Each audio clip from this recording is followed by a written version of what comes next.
সদস্যবৃন্দ, বাজেট সম্পর্কিত সাধারণ আলোচনা অব্যাহত রয়েছে। আলোচনায় অংশগ্রহণ করবেন মানিকগঞ্জ ২ আসন থেকে নির্বাচিত মাননীয় সদস্য জনাব মইনুল ইসলাম খান। আপনার সময় ৬ মিনিট। ধন্যবাদ।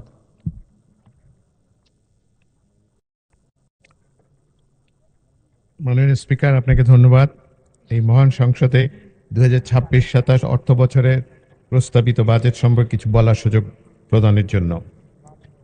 মাননীয় স্পিকার, দীর্ঘ ১৭ বছরের অর্থনৈতিক সামাজিক দুর্বর্তনের ফলে দেশের অর্থনীতি খাদের কিনারায় চলে এসেছিল।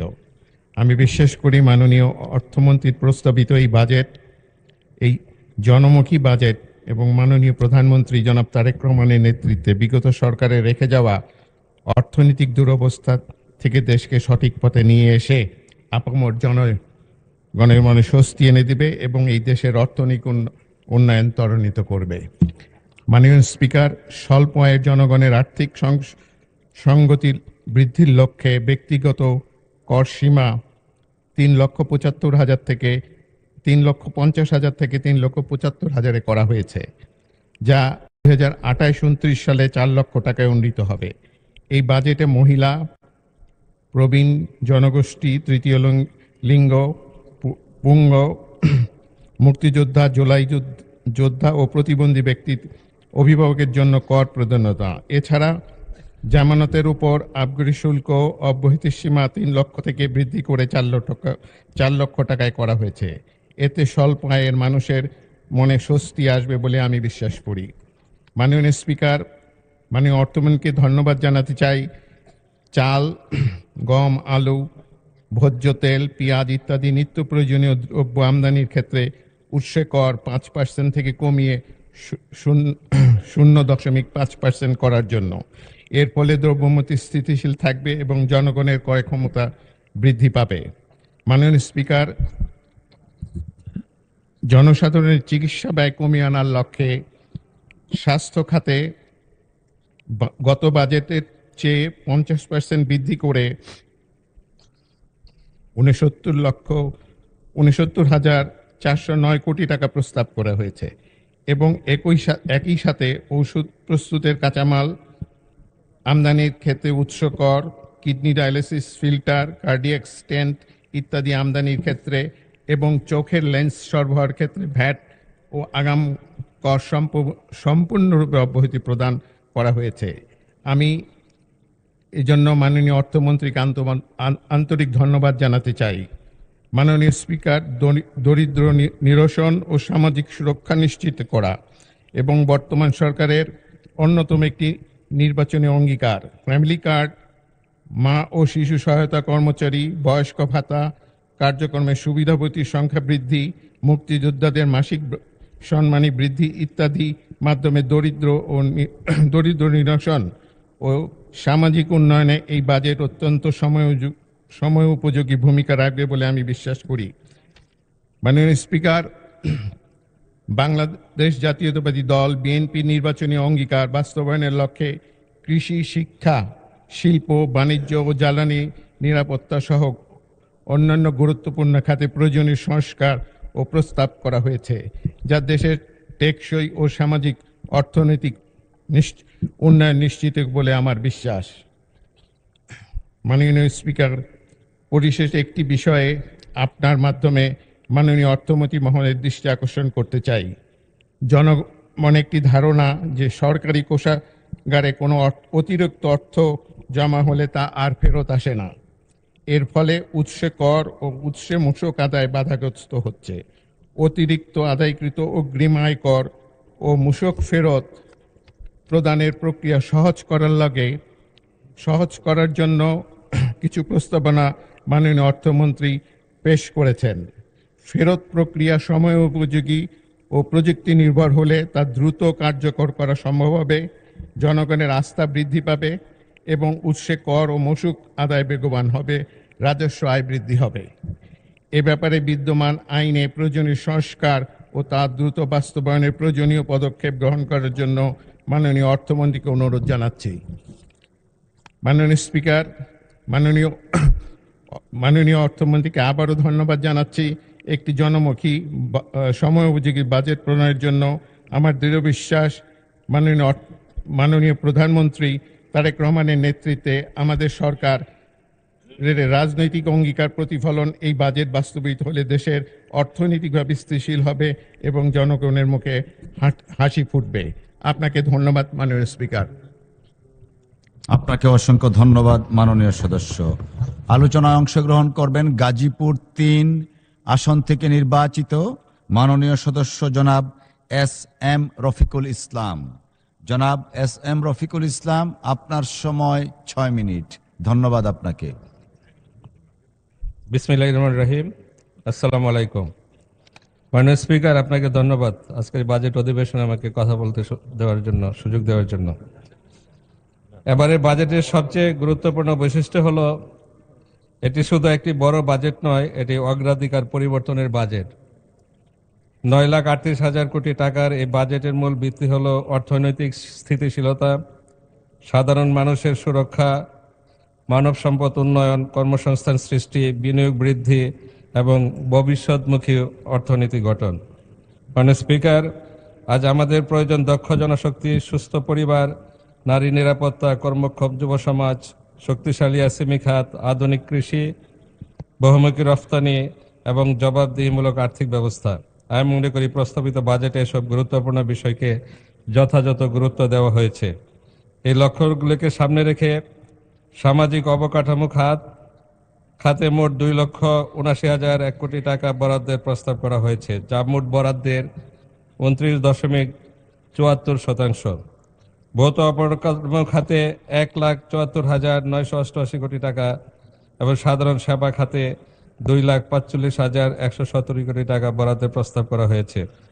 শিক্ষা, স্বাস্থ্য, সামাজিক নিরাপত্তা কর্মসূচিতে সর্বোচ্চ গুরুত্ব প্রদান সরকারের নির্বাচনী অঙ্গীকারেরই প্রতিফলন। মাননীয় স্পিকার, আমি বাজেটের কয়েকটি শক্তিশালী দিক আপনার সামনে তুলে ধরতে চাই। প্রথমত, মানব সম্পদ উন্নয়নকে সর্বোচ্চ অগ্রাধিকার দেওয়া হয়েছে।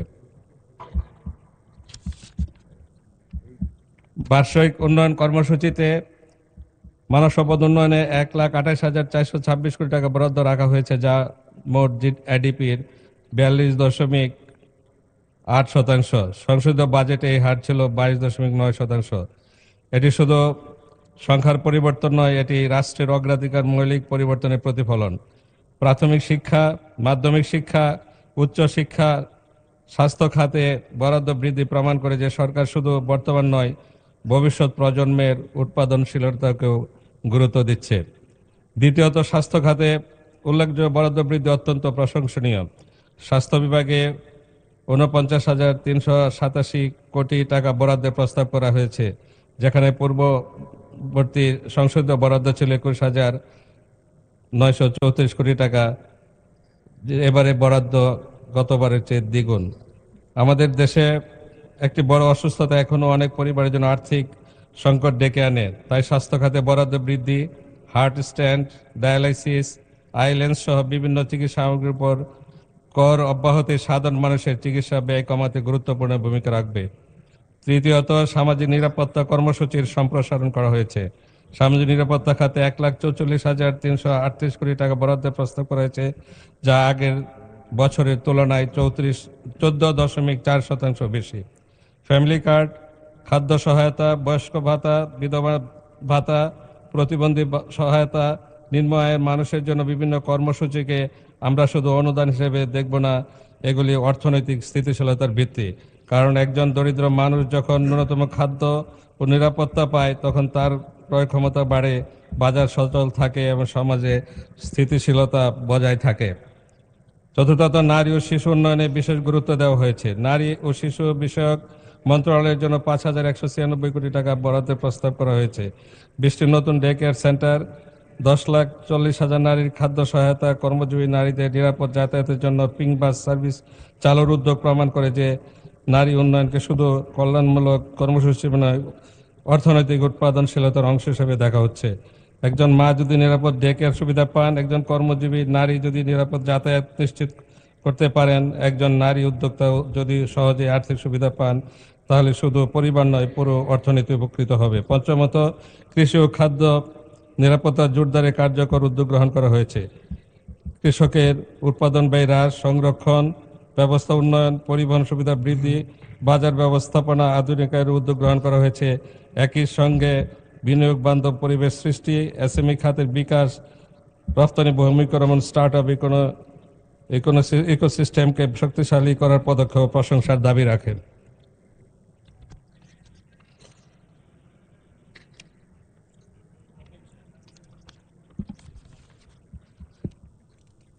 মানে স্পিকার, একটি বড় বাজেটের সফলতা নির্ভর করে শুধু ব্যয়ের উপর নয়, বরং রাজস্ব আহরণের সক্ষমতার উপরও। আমাদের কর জিডিপির অনুপাত এখনো সন্তোষজনক পর্যায়ে নয়, তাই করের হার বৃদ্ধি নয়, বরং করের আওতা সম্প্রসারণ এবং কর প্রশাসনের আধুনিকায়ন, ডিজিটাল কর ব্যবস্থাপনা এবং কর ফাঁকি রোধের মাধ্যমে রাজস্ব আহরণ বাড়ানোর উপর অধিক গুরুত্ব দেওয়া প্রয়োজন। যারা নিয়মিত কর প্রদান করেন তাদের উপর অতিরিক্ত চাপ সৃষ্টি না করে নতুন করদাতাকে অন্তর্ভুক্ত করা এবং স্বচ্ছ ন্যায্য কর ব্যবস্থা গড়ে তোলাই হওয়া উচিত আমাদের ভবিষ্যৎ কৌশল। মানে স্পিকার, বাজেট হলে আমরা সাধারণত যেটি দেখি, মানুষ ভাবে প্রথমে যে বাজার দরে কি হবে, জিনিসপত্রের দাম বাড়বে কিনা। এবারে বাজেটে আমি বলতে চাই, নিত্য প্রয়োজনীয় পণ্যের উপর কর প্রত্যাহার ও কর সহনশীল নীতির ফলে বাজারে অতিরিক্ত মূল্য বৃদ্ধির চাপ কমবে এবং সাধারণ মানুষ কিছুটা স্বস্তি পাবে বলে আমরা আশাবাদী। চিকিৎসা ব্যয় কমবে, তরুণদের কর্মসংস্থানের সৃষ্টি হবে। মানে স্পিকার, জলবায়ু পরিবর্তনের প্রভাব মোকাবেলা এখন আর শুধু পরিবেশগত বিষয় নয়, এটি অর্থনৈতিক নিরাপত্তা। অসংখ্য ধন্যবাদ মাননীয় সদস্য। আলোচনায় অংশগ্রহণ করবেন সাতক্ষীরা ৪ আসন থেকে নির্বাচিত মাননীয় সদস্য জনাব জি এম নজরুল ইসলাম। জনাব ইসলাম, আপনার সময় 12 মিনিট। ধন্যবাদ। মানে স্পিকার একটু বেশি দাবি করবো আপনার কাছে, পরে একটু দেওয়ার চেষ্টা করবে। মাননীয় স্পিকার, আসসালামু আলাইকুম রহমতুল্লাহ। আপনার মাধ্যমে মাননীয় সংসদ সদস্য যারা এখানে আছেন এবং দেশবাসী সকলকে আমার সালাম। মাননীয় স্পিকার, আমাদের সম্মানিত অর্থমন্ত্রী জনাব আমির খসরু মাহমুদ চৌধুরী এমপি 2026-27 অর্থ বছরের বাজেট পেশ করেছেন। দেশ স্বাধীন হওয়ার পর এই 54-55 বছর গত হলো। এ কয়েক বছরে প্রতিবারেই যারা ক্ষমতায় থাকেন তারা বাজেট পেশ করেন। সকলে একটি কথা বলেন যে তাদের বাজেট উন্নয়নের বাজেট, ধারা অব্যাহত রাখবেন, জনবান্ধব বাজেট ইত্যাদির, উন্নয়নের রোডম্যাপ ইত্যাদি ইত্যাদি। মাননীয় স্পিকার, এবারও তার ব্যতিক্রম ঘটেনি। মানে অর্থমন্ত্রী বলেছেন এ বাজেট গণতান্ত্রিক, মানবিক ও অন্তর্ভুক্তিমূলক অর্থনীতির অভিযাত্রা। মাননীয় স্পিকার, বাজেট কি? এটা কি গণতান্ত্রিক, মানবিক না অন্তর্ভুক্তিমূলক? এই দেশের জনগণ খুব বেশি বোঝে না। এখানে যারা আমরা সংসদে আছি তারা হয়তো অনেকে কথা বলে থাকেন, এরপরে ব্যাখ্যা করে থাকেন। এ ব্যাপারে জনগণ বুঝবে তখন তাদের পেটে আঘাত লাগে, অর্থনীতিতে আঘাত লাগে, দেশ দুর্ভিক্ষে চলে যায়, তখন তারা একটু বোঝে। মাননীয় স্পিকার, মানে অর্থ সর্বশেষ করলে 9,30,000 কোটি টাকার বাজেট পেশ করেছেন, 38,000 কোটি টাকার। এতে রাজস্ব খাতে আয় করবেন 5,88,000 কোটি।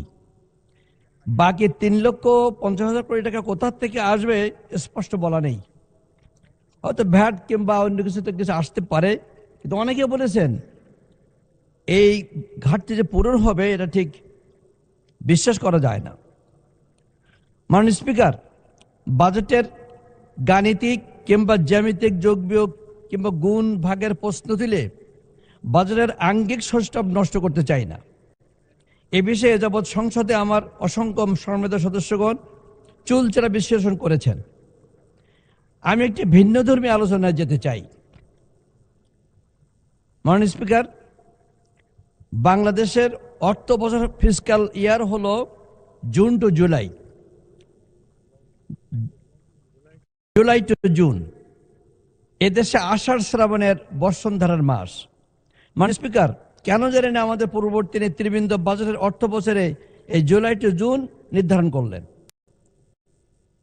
বর্ষণ, বন্যা, ক্লিষ্ট মেঘমালার এই দেশে কাজ করার সময় ওই সময় না, ওখানে তো অনেকে কাতা মুড়ি দিয়ে ঘরে শুয়ে থাকার সময়।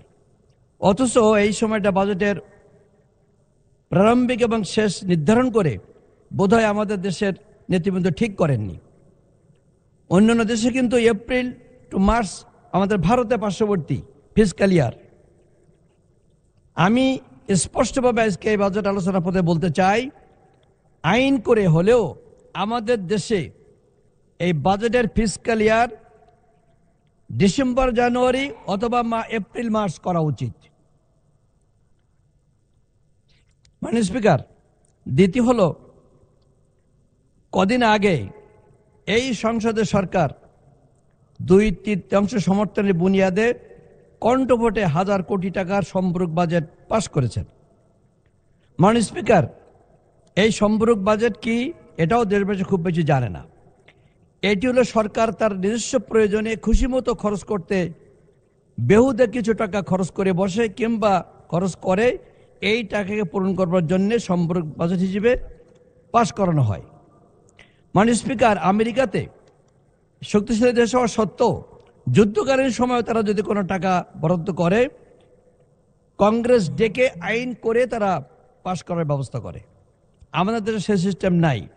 আমি আরেকটি স্পষ্ট মন্তব্য করতে চাই, পরামর্শ দিতে চাই, আমাদের দেশে ভবিষ্যতে কোনো টাকা যদি বাড়তি খরচ লাগে, সংসদ চলাকালীন সময় অধিবেশন ডেকে সেটা পাশ করা উচিত বলে আমি মনে করি।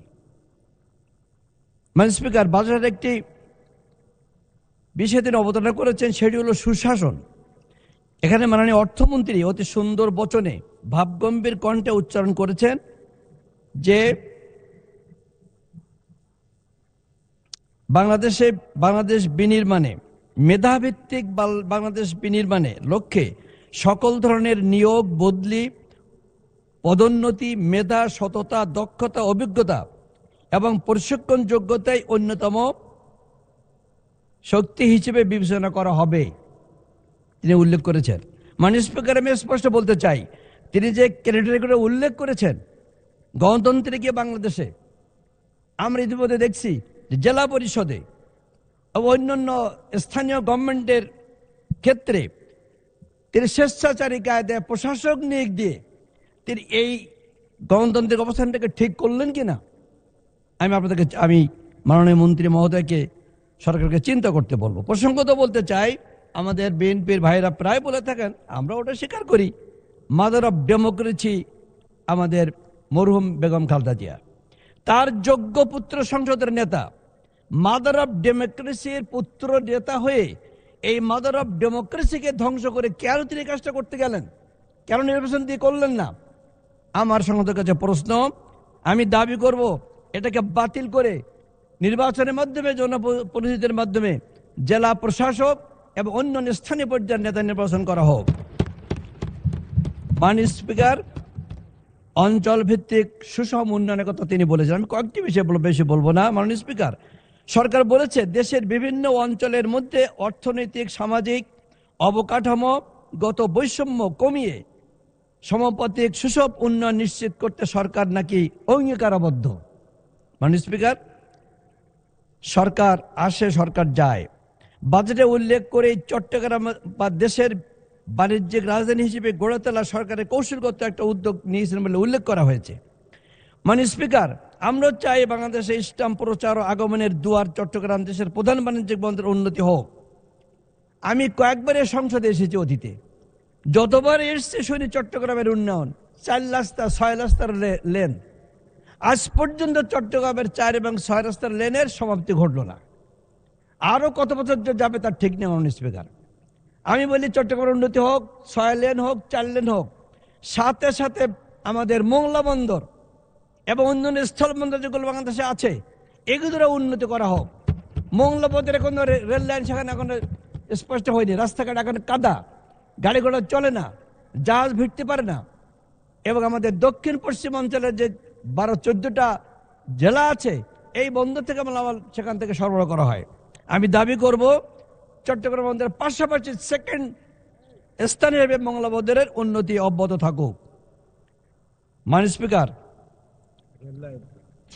আমাদের সাতক্ষীরা থেকে রেল লাইন নাই। আমাদের একটু আগে, মানে কয়েক বছর আগে গত সরকারের আমলে তারা রেল লাইনের জন্য প্রচেষ্টা চালিয়েছিলেন। আমি 2006 সালে 4 সালে সংসদে সাতক্ষীরা রেলের জন্য প্রস্তাব দিয়েছিলাম। এখন বেনাপোল থেকে আমাদের নাবরণ পর্যন্ত, নাবরণ থেকে বেনাপোল পর্যন্ত কিছু অ্যাসেসমেন্ট হয়েছে বলে আমরা জেনেছি। এবার ওইখান থেকে মুন্সিগঞ্জ পর্যন্ত, মাননীয় স্পিকার, মুন্সিগঞ্জ শ্যামনগরের নীলডুমুর একটি বৃহত্তম বাণিজ্যিক এলাকা, সুন্দরবন সন্নিহিত এলাকা। সুন্দরবনের কাঠ, পাতা, মধু এগুলো হেভি লোডেড সম্পদ, এগুলো বাইরে যেতে অনেক কষ্ট হয়। যদি রেললাইন স্থাপন করা হয়, সুন্দরবনের উন্নতি হবে এবং সেখানে ব্যবসা বাণিজ্যের উন্নতি হবে এবং লক্ষ লক্ষ জনগণের চলাচলের জন্য সেখানে সুবিধা হবে। মাননীয় স্পিকার, আমি রেল লাইনের জন্য দাবি করছি। মাননীয় স্পিকার, অঞ্চল ভিত্তিক উন্নয়নের কথা, আমাদের দেশে অঞ্চল ভিত্তিক উন্নয়ন, সুসব বন্টন যেটা বলা হয়ে থাকে, ইতিমধ্যে লক্ষ্য করেছি কিছু কিছু জেলায়, উপজেলায় 100 কোটি টাকা বরাদ্দ হয়েছে, আবার কিছু বড় জেলায় খুব কমই বরাদ্দ হয়েছে। সুশাসন কি করে হবে? একজন মাননীয় এমপি একটু আগে বললেন যে হাসানাত আব্দুল্লাহকে, মাননীয় এমপিকে উপলক্ষ করে তোমাকে দেওয়া হবে না, আপনাকে দেওয়া হবে না, জনগণকে দেওয়া হবে। হ্যাঁ, এটা আমরা চাই জনগণকে দেওয়া হোক, আমরা তো কোনোদিন চাই না। কি জনগণের কাছে সুষম বন্টন যাতে পৌঁছায়, এ দাবি আমরা সরকারের কাছে করছি, মন্ত্রীর কাছে করছি। মাননীয় স্পিকার, সাতক্ষীরার একমাত্র বস্ত্র মিল দীর্ঘদিন বন্ধ। মাননীয় স্পিকার, এই মিলটা চালু হওয়া দরকার। হাজার হাজার লোক বেকার হয়ে বসে আছে। এই সাতক্ষীরার উন্নয়নের জন্য আমাদের এই বস্ত্র মিল চালুর দাবি করছি। একটা আমরা ইউনিভার্সিটির দাবি করছি। সাতক্ষীরা জলবদ্ধতা নিরসনের দাবি করছি। মাননীয় স্পিকার, সাতক্ষীরার কথা বলতে গেলে বলতে সারা বিশ্ব জানে, সারা দেশ জানে সাতক্ষীরা একটা ইসলামিক এলাকা। তারা ধর্ম অনুভূতিতে তারা অনেক অগ্রগণ্য বলে অনেকে মনে করে।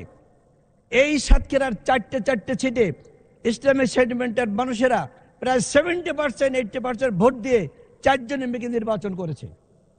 এই সাতক্ষীরা সম্পর্কে মাননীয় স্পিকার, আমরা যেদিন শুনলাম ঢাকাতে বসে, যিনি বর্তমানে ডিসি সাহেব আছেন, এই ডিসি একজন মহিলা ডিসি, এনার নাম হলো কাউসার আজিজ। এই কাউসার আজিজ সাহেব গত পরশুদিনকে খেলার উদ্বোধন, খেলা ক্রীড়ার অনুষ্ঠানের ক্রীড়া মন্ত্রীদের নিয়ে একটি অনুষ্ঠানে তিনি কথা প্রসঙ্গে কিনা জানি না, বলেছেন সাতক্ষীরা নাকি ধর্মান্তর এগিয়ে যাচ্ছে। আস্তাগফিরুল্লাহ। মাননীয় স্পিকার, আমি ডিসি সাহেবকে বলবো, সরকারকে বলতে চাই, এই ডিসি সাহেব তিনি আরো বলেছেন যেখানে সংস্কৃতির উন্নয়ন করা দরকার। ওই ডিসি সাহেবের যদি আপনি চেয়ারে বসে থাকে, দাঁড়িয়ে থাকে, বক্তৃতা দেয়, দেখা যাবে সংস্কৃতি কারে বলে তার চেয়ারে ফুটে উঠেছে কি সংস্কৃতি নিয়ে লালন করেন। তিনি কি ওই সংস্কৃতি চাচ্ছেন সাতক্ষীরাতে? আমরা চাচ্ছি। আগে ডিসি সাহেব ছিলেন মাত্র 3 থেকে 4 মাস, তিনি মোটামুটি ভালো কাজ করছিলেন। তিনি সহানুভূতির সঙ্গে ভালোভাবে সুন্দরভাবে পরিবেশ সৃষ্টি করে কাজ করছিলেন। বর্তমান ডিসি সাহেব এসে তিনি এমন এক পরিবেশ সৃষ্টি করছেন, এই শান্ত সাতক্ষীরাকে উত্তপ্ত করে তোলবার চেষ্টা করছেন। মাননীয় স্পিকার, আমি অনুরোধ করব এই ডিসি সাহেবকে এখনই প্রত্যাহার করা হোক, তা নাহলে শান্ত সাতক্ষীরা অশান্ত হয়ে যাবে। মাননীয় স্পিকার, আমি সরকারের কাছে অনুরোধ করছি আপনার মাধ্যমে, এই রকম মন্তব্য সাতক্ষীরাবাসী বিগত 100 বছর এরকম মন্তব্য করতে শুনি নাই। আমি আশা করব এই সাতক্ষীরার জন্য একটা সুন্দর পরিবেশ সৃষ্টি থাকে, সেই ব্যবস্থা আপনি করবেন। মাননীয় স্পিকার, কিছু কথা বলতে হচ্ছে যে আমরা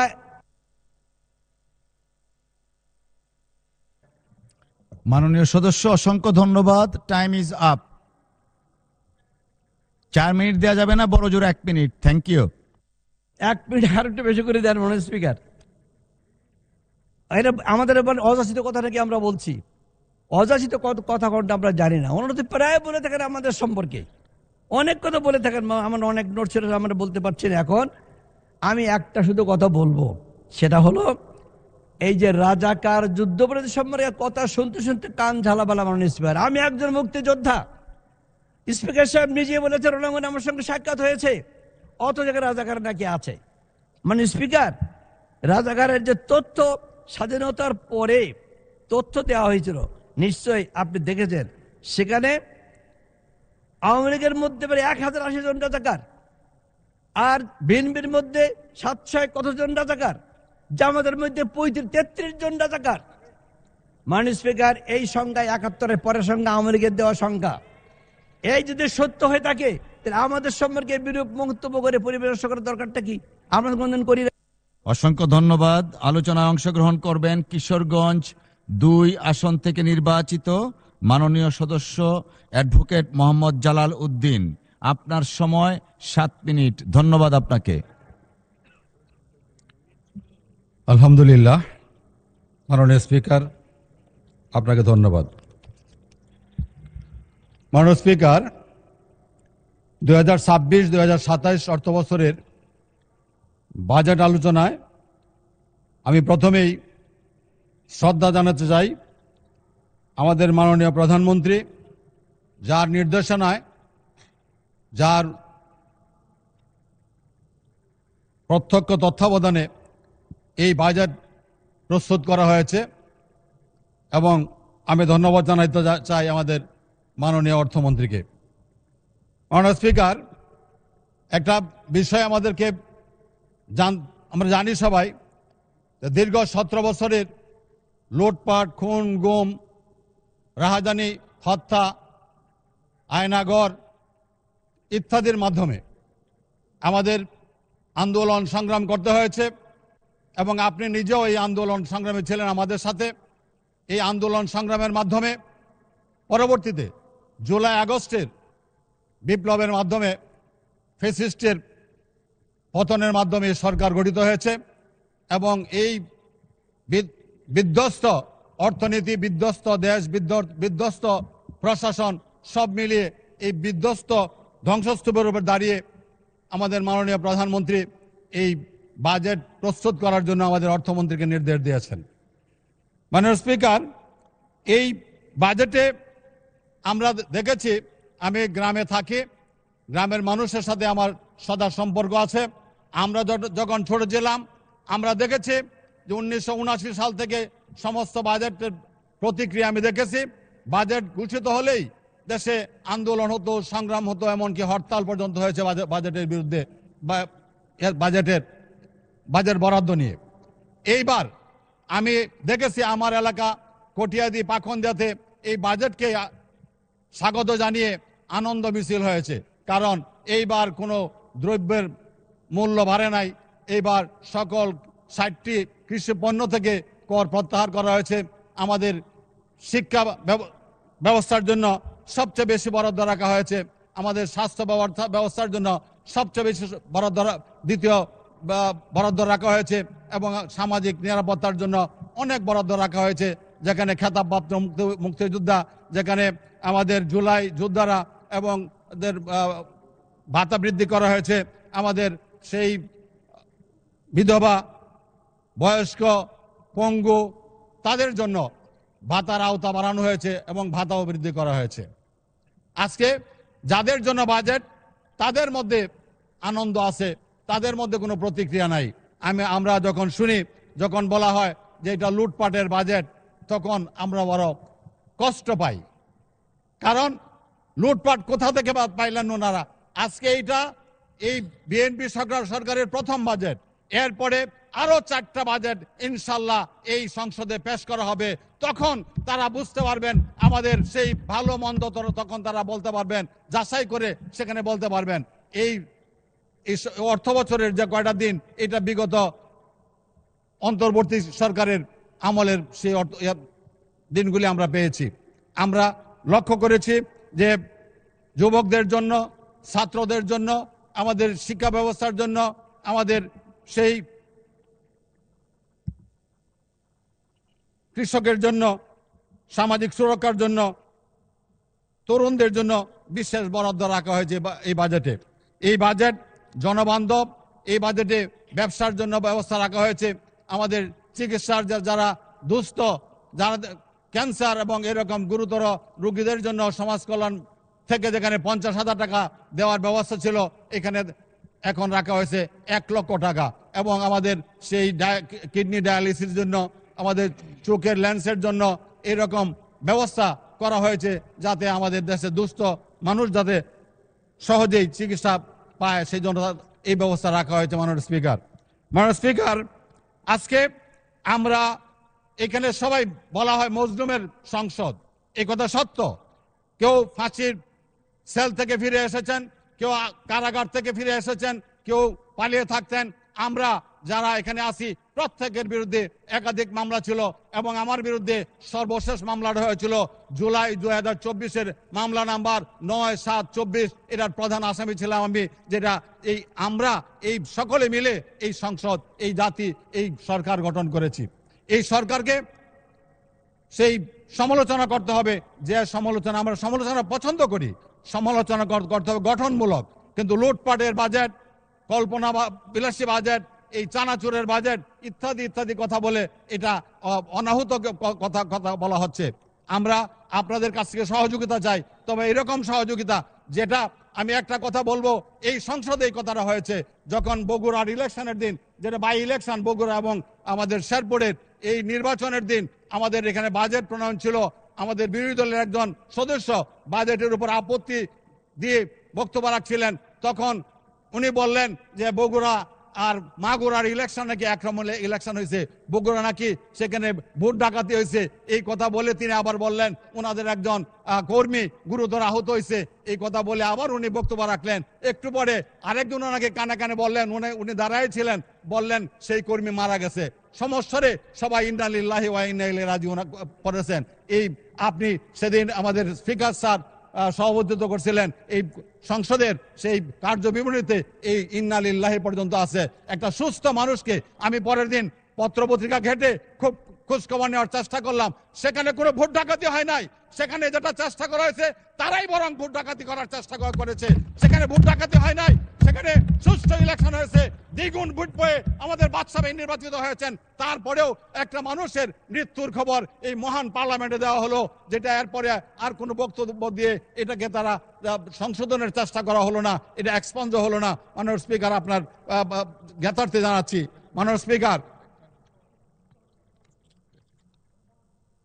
স্পিকার, আজ এখন আমি আমার এলাকার কথা বলতে চাই। আমার সেই কঠিয়াদি এবং পাখনদিয়া দুইটি উপজেলা, 18টি ইউনিয়ন। মাননীয় সদস্য,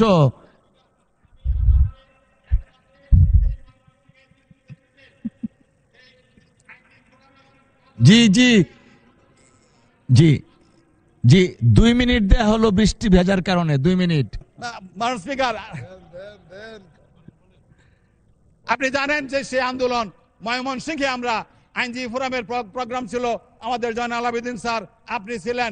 এই বৃষ্টিতে ভিজে কাক বিদা হয়ে সেদিন আমরা সেই আন্দোলন সংগ্রাম করেছিলাম ফ্যাসিস্টের বিরুদ্ধে। মাননীয় স্পিকার, আমি আমার এই পাকুন্দিয়া কঠিয়াদির মানুষের জন্য কিছু কথা বলতে চাই। এখানে আমার নির্বাচনী এলাকার রাস্তাঘাট অত্যন্ত খারাপ, ভাঙাচোরা এবং মেরামত করা হয় নাই। এই রাস্তাঘাট তৈরিও করা হয় নাই গত 17 বছরে। এই ইউনিয়ন পর্যায়ে রাস্তাঘাট তৈরির জন্য আমি মাননীয় সড়ক এবং সেতু মন্ত্রীর কাছে আমি অনুরোধ করছি। আমার একটি ব্রিজ আছে, এটা হলো দত্তের বাজার থেকে মুনিরকান্দা ব্রিজ, আমাদের মঠখোলা থেকে সেই আড়ালিয়া ব্রিজ। আমাদের এই ব্রিজগুলি নির্মাণ করা খুবই জরুরি। যে বৈরাগীর চর থেকে মনতলা জীবননাথ সাহার ব্রিজ, নওগাঁ থেকে সিমহা ব্রিজ, আরিয়ারধর ব্রিজ, দক্ষিণ চরপুকা থেকে উটনির বাজার ব্রিজ, এইগুলি রামপুর থেকে কাজির চর ব্রিজ, এই ব্রিজগুলি খুবই জরুরি। এবং আমার এলাকায় একটা সুগার মিল ছিল, কালিয়াচাবড়া সুগার মিল। এটা ফ্যাসিস্টের আমলে 2015 সালে এটা নামমাত্র দামে সেই নিটুল গ্রুপের কাছে বিক্রি করে দিয়েছে। বিক্রি দলিলে শর্ত আছে, এখানে কলকারখানা স্থাপন করতে হবে, এই মিলের জায়গা বিক্রি করা যাবে না। অথচ এই নিটুল গ্রুপ এখানের জায়গা বিক্রি করছে, এখানে কোনো কলকারখানা স্থাপন করছে না। এই কলকারখানা স্থাপন করলে আমার এলাকা সহ আমার পার্শ্ববর্তী এলাকার হাজার হাজার যুবকরা এখানে কর্ম করে খেতে পারবে। আমি আমাদের বাণিজ্য মন্ত্রীর কাছে আমি বিনয়ের সাথে অনুরোধ করব যেন সেখানে এই ব্রিজটাকে এই এটাকে চালু করা হয়। এবং আমার অসংখ্য ধন্যবাদ মাননীয় সদস্য। আলোচনায় অংশগ্রহণ করবেন দিনাজপুর 1 আসন থেকে নির্বাচিত মাননীয় সদস্য জনাব মোহাম্মদ মঞ্জুরুল ইসলাম। জনাব মোহাম্মদ মঞ্জুরুল ইসলাম, আপনার সময় 6 মিনিট। ধন্যবাদ। বিসমিল্লাহির রহমানির রহিম। মাননীয় স্পিকার, আপনাকে ধন্যবাদ। মাননীয় স্পিকার, 2026-27 যে বাজেটটি মাননীয় প্রধানমন্ত্রী ও সংসদ নেতার নিবিড় সুপারভিশনে পরিণত হয়েছে, সেখানে একটি ঘাটতি বাজেট দেখানো হয়েছে, যে ঘাটতির পরিমাণ 2,43,000 কোটি টাকা। এই ঘাটতির পরিমাণটা বড় কথা নয়, কথা হলো যে অতীতে কি রকম ঘাটতি বাজেট ঘোষণা করা হয়েছিল। কারণ আমাদের স্বাধীনতার পর থেকে বরাবরই ঘাটতি বাজেট দেখানো হয়েছে। আমাদের এই উন্নয়নশীল দেশগুলোতে ঘাটতি বাজেটই হয়। এই ঘাটতি বাজেট নিয়ে অনেক কথা বলা হয়েছে। এখানে সবচেয়ে পজিটিভ যে বিষয়টা আমি দেখেছি, 2023-24-এ ঘাটতি বাজেট ছিল জিডিপির 4.05%। 2026-27-এ সেটা জিডিপির 3.60%। এটা একটা পজিটিভ সাইড। সরকার এবং মাননীয় অর্থমন্ত্রী চেষ্টা করেছেন যেন এই ঘাটতি বাজেটটা ক্রমান্বয়ে কমিয়ে আনা যায়। মাননীয় স্পিকার, সংসদে আমরা বিভিন্ন ধরনের বক্তব্য শুনেছি বাজেট নিয়ে। বিশেষ করে বিরোধী দল থেকে অনেক রকম কথা এসেছে, কিছু কথা পজিটিভ, কিছু নেগেটিভ, কিছু সংসদের এই কার্যক্রমের সাথে সামঞ্জস্যপূর্ণ ছিল না। আজকেই অনেক কথা শুনলাম। একটু আগে আমাদের বিরোধী দলের সাংসদ বলে গেছেন যে ব্যাংকগুলোকে একীভূত করা হয়েছে। তো ব্যাংক তো এই আমাদের সরকার একীভূত করেনি। তো আপনাদের যে সরকারটি ছিল আগে, সেই সরকার একীভূত করে গেছে। এখানে আরও অনেক কথা বলা হয়েছে যে আইএমএফ লোন, আমাদের মাননীয় একজন সাংসদ বলছেন আইএমএফ লোন সার করানোর জন্য আমাদের মন্ত্রী সাহেব ফিরে এসেছে, সার করে নেই। আমি বলতে চাই আইএমএফ এবং ওয়ার্ল্ড ব্যাংক লোন খুব ভালো, সফট লোন, ইন্টারেস্ট কম এবং একটা লং পিরিয়ড আমরা পাই। এই ধরনের লোন পাওয়ার জন্য সরকার দেন দেওয়া করতে হয়। আইএমএফ এবং ওয়ার্ল্ড ব্যাংকের লোন পাওয়ার জন্য যে শর্তগুলো তারা দেয়, অনেক সময় আমাদের অর্থনীতির জন্য সেই শর্তগুলোকে মেনে নেওয়া যায় না। আমাদের এই জন্যই আইএমএফের লোন একটা লং টাইম নিয়ে নেগোশিয়েট করতে হয়। কাজে এটাকে বিরোধী দলের নেতা আমাদেরকে একটা ভুল দেখছেন, অথবা এটা ব্যর্থতা দেখছেন, কিন্তু এটা এই ধরনের কথাগুলো না বুঝে বলা উচিত নয়। এখানে আমাদের বিরোধী দলের একজন সংসদ বলেছেন এটি একটি দল বান্ধব বাজেট, অত্যন্ত অবজেকশনেবল একটা কথা। এবং আরেকজন বলেছেন অর্থনৈতিক মাফিয়াদেরকে ডেকে আনা হয়েছে, সেটা সম্ভবত ইসলামী ব্যাংকের সেই ব্যক্তির কথা বলা হয়েছে। কিন্তু আমরা কোথাও দেখিনি যে বিএনপি গভর্নমেন্ট, এই সরকার অর্থনৈতিক কোনো মাফিয়াকে ডেকে এনেছে। আমরা দেখিনি ইসলামী ব্যাংকের সেই ব্যক্তিকে ডেকে আনার মতো কোনো পরিস্থিতি আমরা দেখিনি। বরং আমরা দেখেছি ইসলামী ব্যাংকটাকে বর্তমানে ব্যর্থ একটা ব্যাংক বানানোর জন্য আপনারাই চেষ্টা করছেন। সেন্ট্রাল ব্যাংক যে কোনো ব্যাংকের যে কোনো এমডিকে, চেয়ারম্যানকে অপারেশন করার ক্ষমতা রাখে, এটা সেন্ট্রাল ব্যাংকের ইস্যু। এইটার সাথে একটা রাজনৈতিক দল জড়িত হচ্ছে কেন, এটা আমার প্রশ্ন। মাননীয় স্পিকার, এখানে ইসলামী ব্যাংকে দুইজন ঊর্ধ্বতন কর্মকর্তাকে চেঞ্জ করার ফলে তার সামনে যে মব সৃষ্টি করা হচ্ছে, আন্দোলন করা হচ্ছে, দলীয় কর্মীদের দ্বারা যাদেরকে বলা হচ্ছে এরা হলো সাধারণ গ্রাহক, এটা অলরেডি সোশ্যাল মিডিয়ায় চলে এসেছে। এটা কারা করছে, কীভাবে করছে, ইভেন ইসলামী ব্যাংকের কিছু কর্মকর্তা কর্মচারী এদের সঙ্গে জড়িত, এটা সোশ্যাল মিডিয়ায় এসেছে। এতে কি হচ্ছে, এই ব্যাংকটির প্রতি মানুষের ভয় সৃষ্টি হয়েছে, ভীতির সৃষ্টি হয়েছে, মানুষ তাদের টাকা তুলে নিচ্ছে। আলটিমেটলি এই ব্যাংকটাকে একটি ব্যর্থ ব্যাংক বানানোর জন্য যারা চেষ্টা করছেন সেটা আপনারাই। একটি চেয়ারম্যান এবং একটা এমডি কোনো ব্যাংকের চেঞ্জ হওয়ার পর যে আন্দোলন হতে পারে, এইটা একমাত্র বাংলাদেশি উদাহরণ, পৃথিবীতে কোথাও এটা নেই। মানে স্পিকার, এই বাজেটে বিভিন্ন ধরনের কথা বলা হয়েছে। মানুষের সময় তো প্রায় শেষ। যাই হোক, আমি মোটা দাগে যে কথাগুলো বলতে চাই যে এই বাজেটে সামাজিক নিরাপত্তা খাতে 1,44,338 কোটি টাকা বলা হয়েছে। বিশেষ করে আমি ফ্যামিলি কার্ডের কথা বলতে চাই। এই ফ্যামিলি কার্ড নিয়ে অনেক রকম ব্যঙ্গাত্মক কথা বলা হচ্ছে, কিন্তু প্রণোদনা একটি স্বীকৃত পদ্ধতি সারা বিশ্বে। এইটাকে অর্থনীতিকে চালিকা শক্তি হিসাবে এটাকে গণ্য করা হয়। ইভেন এই যে কোভিডের সময় আমেরিকার মতো শক্তিশালী একটা অর্থনীতির দেশে $4.1 ট্রিলিয়ন এই প্রণোদনা দেওয়া হয়েছিল, যারা জবলেস ছিল তাদের জন্য, ছোট ছোট ক্ষুদ্র ব্যবসায়ী যাদের ব্যবসা বসেছিল তাদের জন্য, কারণ অর্থনীতি।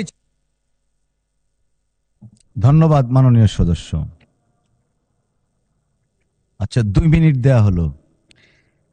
মানে স্পিকার, 2 মিনিট এনাফ নয়। যাই হোক, আমাদের যে বিষয়গুলো সরকারের জন্য খুবই প্রয়োজন, আমরা বাজেট ছাড়াই আমাদের প্রয়োজন জনশক্তি রপ্তানি নিয়ে আমাদের কাজ করা প্রয়োজন। কারণ আমরা যে জনশক্তি রপ্তানি করছি এটা হলো আনস্কিল ওয়ার্কার। আমাদেরকে স্কিল ওয়ার্কার জনশক্তি রপ্তানি করা প্রয়োজন। আমরা পাচ্ছি প্রতি বছর $30 বিলিয়ন অ্যাভারেজ, সেটাকে 60 থেকে $70 বিলিয়ন করা খুব সহজ যদি আমরা স্কিল ওয়ার্কার পাঠাতে পারি। আমাদের এফডিআই একটা বিরাট ইস্যু, ফরেন ডাইরেক্ট ইনভেস্টমেন্ট ছাড়া এই দেশে আমরা বাজেটে যত কথা বলি, যত আলোচনা করি, যদি ফরেন ডাইরেক্ট ইনভেস্টমেন্ট এই দেশে না আসে, তাহলে এই দেশের ডেভেলপমেন্ট জিডিপি গ্রোথ কখনো 7% প্লাস যাবে না। আমরা যদি আমাদের সমসাময়িক দেশগুলো দেখে থাকি, থাইল্যান্ড, ইন্দোনেশিয়া, আমাদের ফিলিপাইন, এই দেশগুলোতে আমরা কম্পেয়ার করি, তাহলে আমরা দেখব এফডিআই দিয়েই তারা ডেভেলপ করেছে। ইন্ডাস্ট্রিয়াল ছাড়া, শিল্প উদ্যোক্তা ছাড়া, শিল্প ছাড়া, শুধু কৃষির উপর ভিত্তি করে এই দেশের ডেভেলপমেন্ট হবে না। বাজেট নিয়ে আমরা যত কথাই বলি, আলটিমেটলি যদি আমরা এখানে এক্সপোর্ট না বাড়াতে পারি, ইন্ডাস্ট্রি না বাড়াতে পারি, ফরেন ডাইরেক্ট ইনভেস্টমেন্ট যদি না আসে, লোকাল এন্টারপ্রেনাররা তাদের ইনভেস্টমেন্ট দিকে এই দেশের ডেভেলপমেন্ট হবে না। সো এই ব্যাপারে আমি আশা করব মাননীয় অর্থমন্ত্রী এই ব্যাপারে কাজ করবেন। মাননীয় স্পিকার, আমি আমার এলাকার নিয়ে দু একটি কথা বলতে চাই। আমার উপজেলা বীরগঞ্জ এবং কাহরোল, 2টি উপজেলা নিয়ে আমার এলাকা। এখানে অনেকগুলো বিষয় আছে বলার মতো, কিন্তু আমি মোটা দাগে যেটা বলতে চাই, রাস্তাঘাট আমরা আগে আলোচনা করেছি। আমাদের রাস্তাঘাটের অবস্থা অত্যন্ত খারাপ। আমার হাসপাতালে যেটা 2টা হাসপাতাল আছে, বীরগঞ্জ এবং কাহরোলে, আমি অলরেডি স্বাস্থ্যমন্ত্রীর কাছে আমার আবেদন জানিয়েছিলাম যে আমাদের junior consultant medicine, gynae and obs, surgery, anaesthesiology, এইগুলো আমাদের 4 জন ডাক্তার আমার খুব প্রয়োজন। এখানে আমার একটি বীরগঞ্জ কাহরোলকে একটি পৌরসভার জন্য আমি আমার মাননীয় ইনস্টিটিউশন সরকার মন্ত্রীকে রিকোয়েস্ট করেছিলাম। আমার ধন্যবাদ মাননীয় সদস্য। আলোচনায় অংশগ্রহণ করবেন চাঁপাইনবাবগঞ্জ 3 আসন থেকে নির্বাচিত মাননীয় সদস্য জনাব মোহাম্মদ নুরুল ইসলাম। জনাব মোহাম্মদ নুরুল ইসলাম, আপনার সময় 15 মিনিট। ধন্যবাদ।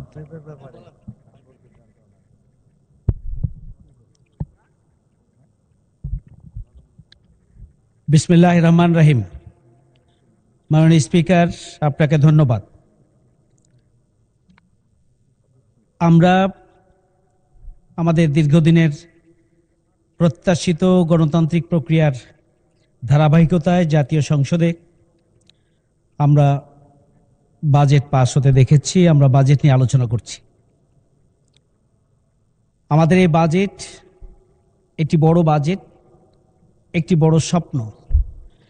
একটি বড় বাজেট, একটি বড় স্বপ্ন একটি রাষ্ট্রকে এগিয়ে নেওয়ার জন্য নিঃসন্দেহে গুরুত্বপূর্ণ বলে আমি মনে করি। তবে সেই বাজেট বাস্তবায়নে আমাদের যে সার্বিকভাবে প্রস্তুতি দরকার, আভ্যন্তরীণ অর্থনৈতিক অবস্থা, বৈদেশিক ঋণের ভার এবং দুর্নীতিতে ক্ষতিগ্রস্ত বিগত 15 বছরের যে বাংলাদেশ, এই সব কিছুকে সামনে রাখলে একটা বড় বাজেট কতটা আমরা বাস্তবসম্মতভাবে বাস্তবায়ন করতে পারবো সেই বিষয়টি স্বাভাবিকভাবেই আমাদের সামনে প্রশ্ন আসে। মাননীয় স্পিকার, বাজেট আলোচনা এখানে সরকারি দল এবং বিরোধী দল আলোচনা করবেন। আমরা চাই যৌক্তিক আলোচনা হোক। সরকারি দল এই বাজেট প্রণয়নে তাদের প্রচেষ্টা এবং তাদের কার্যক্রম, সরকারি দলের সকল এমপিদের এখানে অংশগ্রহণের সুযোগ ছিল না, বিরোধী দলের এমপিদের তো সুযোগ থাকার কথা নয়। সুতরাং যে বড় স্বপ্ন আমরাও দেখতে চাই, আমরা এই বাংলাদেশকে একটা মানবিক, বসবাসযোগ্য, অর্থনৈতিকভাবে সমৃদ্ধ একটি দেশ হিসাবে আমরা পৃথিবীর মানচিত্রে স্থান পাক, আমরা সেটিও চাই। কিন্তু মাননীয় স্পিকার, চূড়ায় উঠে যদি আমাদের শক্তির অভাবে আমরা সেখান থেকে একবার পিছলে যাই, তাহলে আমাদেরকে অনেক বেশি নিচে নেমে আসতে হবে। এটি হচ্ছে সংশয়, অন্য কিছু নয়। মাননীয় স্পিকার, আমরা আমাদের যে বাজেট 9,38,000 কোটি টাকার যে বাজেট, এখানে ঘাটতি বাজেট 2,43,000 কোটি টাকা, এটি নিয়ে অনেক আলোচনা হয়েছে। আমি এটাকেই বলবো যে আমাদের বৈদেশিক উৎস থেকে যে 1,16,000 কোটি টাকা এবং ব্যাংকিং ও অন্যান্য খাত থেকে, আভ্যন্তরীণ উৎস থেকে 1,35,000 কোটি টাকার ঋণ নেওয়ার যে লক্ষ্যমাত্রা নির্ধারণ করা হয়েছে, এটা যদি আমরা হিসাব করি তাহলে বৈদেশিক ঋণের এই লক্ষ্যমাত্রা চলতি অর্থ বছরের সংশোধিত লক্ষ্যমাত্রার চেয়ে 84% বেশি এবং ফ্যাসিস্ট আমলের শেষ যে বাজেট, সেই বাজেটের বৈদেশিক সহায়তার চেয়ে 66% বেশি। সুতরাং স্বাভাবিকভাবে এটা আমাদের জন্য ঝুঁকিপূর্ণ। আসলে বাঙালি হিসাবে ঋণ করে ঘি খাওয়ার যে আমাদের প্রবণতা, এখানে আমরা সেটাই লক্ষ্য করছি। মাননীয় স্পিকার, বাজেটের লক্ষ্য কি হওয়া উচিত? বাজেটের লক্ষ্য হওয়া উচিত অর্থনৈতিক সমৃদ্ধি এবং পর্যায়ক্রমে আত্মনির্ভরশীলতা অর্জন, তৃণমূল তথা প্রান্তিক এলাকার কাঠামোগত উন্নয়ন এবং প্রান্তিক জনগোষ্ঠীর জীবনমানের উন্নয়ন, বিভিন্ন শ্রেণী পেশার মানুষের জীবনমানের উন্নয়ন, এটি লক্ষ্য হওয়া উচিত। একটা মডেল বাজেট আমরা যদি সামনে রাখি, তাহলে বেকারত্ব দূরীকরণ ও ব্যাপক ভিত্তিক কর্মসংস্থান সৃষ্টির বৈশিষ্ট্যতা থাকা উচিত। দারিদ্রতা দূরীকরণের লক্ষ্যমাত্রা অর্জনে অগ্রাধিকার থাকা উচিত। দুর্নীতি ও অপচয় রোধের সুনির্দিষ্ট দিক নির্দেশনা থাকা উচিত।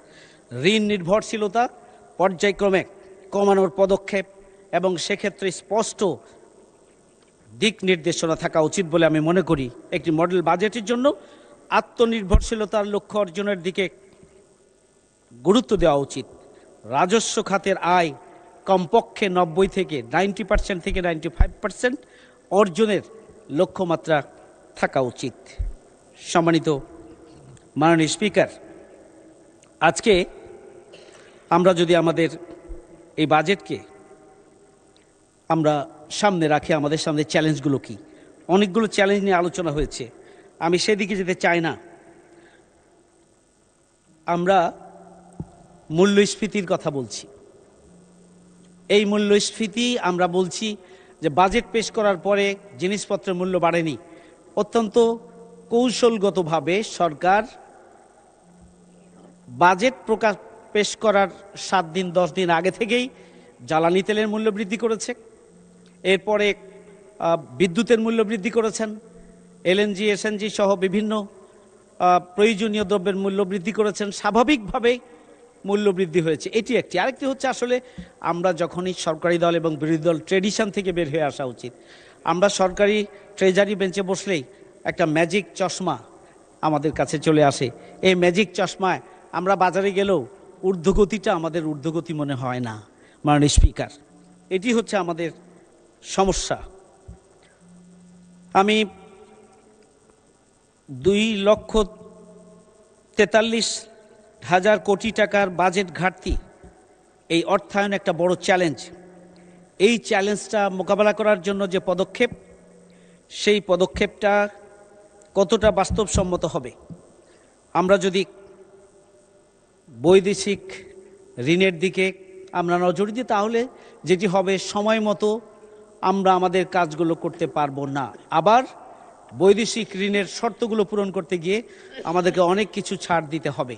সুতরাং বৈদেশিক ঋণের এই লিমিটেশনসকে আমাদের অবশ্যই সামনে রাখতে হবে। মাননীয় স্পিকার, আমরা যদি আভ্যন্তরীণ ঋণের উপর নির্ভর করি তাহলে ভঙ্গুর ব্যাংক ব্যবস্থাকে তুলে উঠানোর যে প্রচেষ্টা, সেই প্রচেষ্টা তো আমরা লক্ষ্য করছি না, বরং বিগত 20 বছরে যেভাবে ব্যাংক ব্যবস্থা ধ্বংস হয়ে গিয়েছে, হাজার হাজার কোটি টাকা বিদেশে পাচার হয়েছে, সেগুলো দেশে ফিরিয়ে আনার জন্য 3 মাসে 4 মাসে আমরা কোনো অগ্রগতি দেখি নাই। পাশাপাশি বর্তমান ব্যাংক ব্যবস্থাটাও এটাকে সামনে এগিয়ে নেওয়ার জন্য যে উদ্যোগ গ্রহণ করা ছিল অগ্রাধিকারের ভিত্তিতে, সেটিও সম্ভব হয়নি। সুতরাং আগামী দিনে আমাদের এই ব্যাংক থেকে ঋণ নিয়ে, অবশ্য ব্যাংকগুলো সরকারকে ঋণ দিতে পছন্দ করে এই জন্য যে এটা রিটার্ন পাওয়া যায়, কিন্তু সামগ্রিকভাবে আমাদের বিনিয়োগ, আমাদের বাণিজ্য, আমাদের শিল্প, বেসরকারি কর্মসংস্থান সব কিছুই ক্ষতিগ্রস্ত হবে এবং বিপর্যস্ত হবে।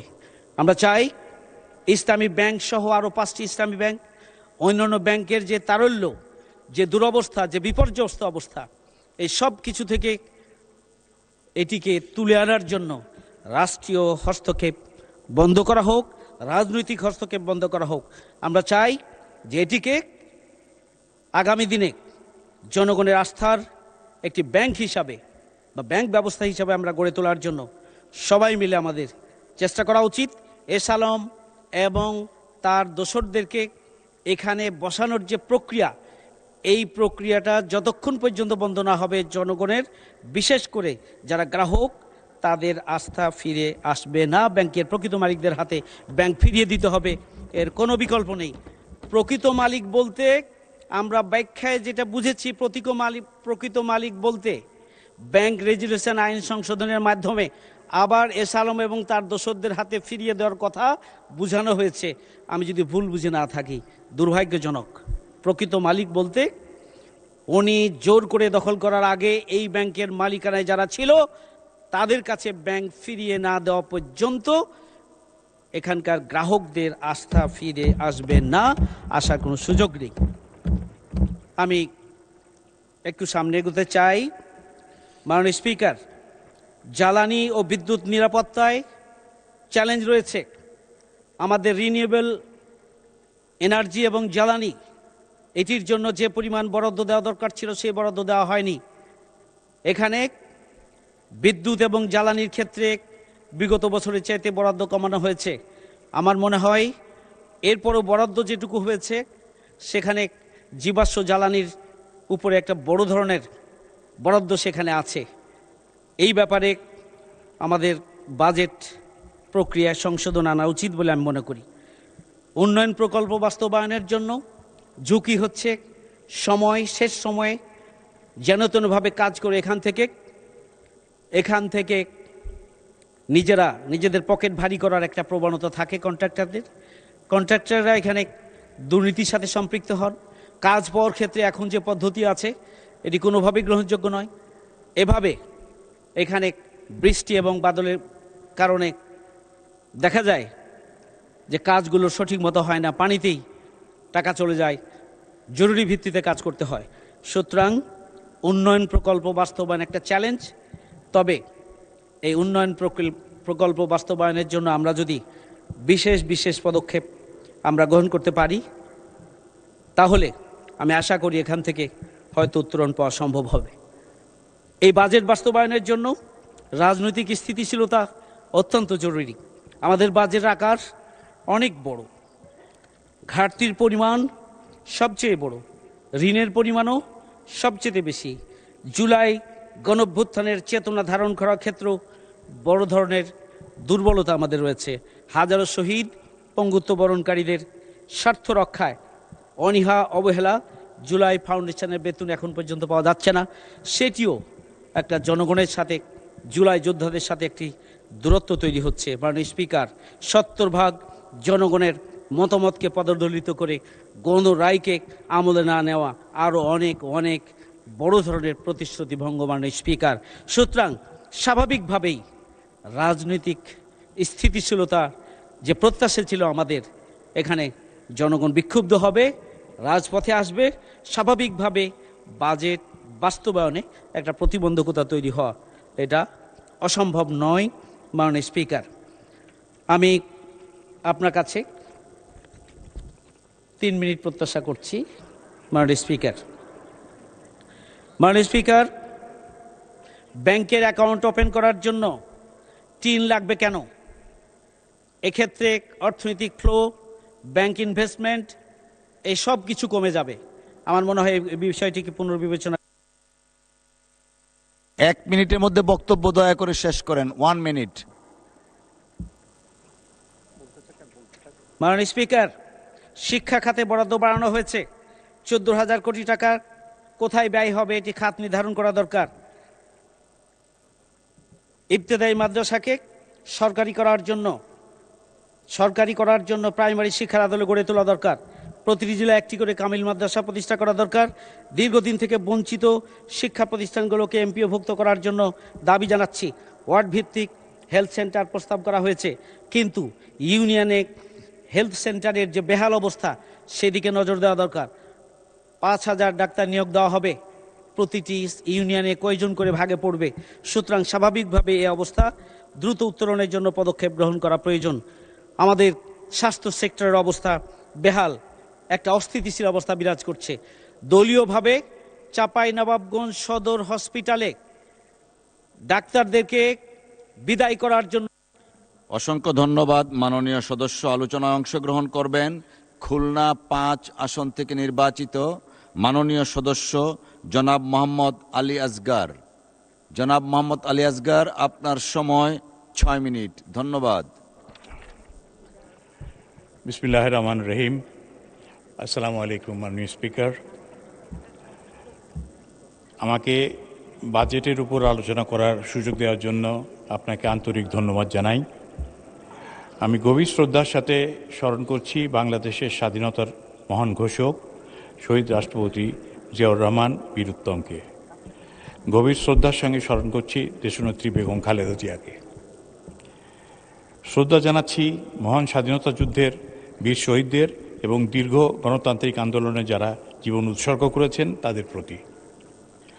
মাননীয় স্পিকার, আমি আমার নির্বাচনী এলাকা খুলনা 5 আসন ডুমুরিয়া ফুলতলা সর্বস্তরের সাধারণ মানুষের প্রতি গভীর কৃতজ্ঞতা প্রকাশ করছি।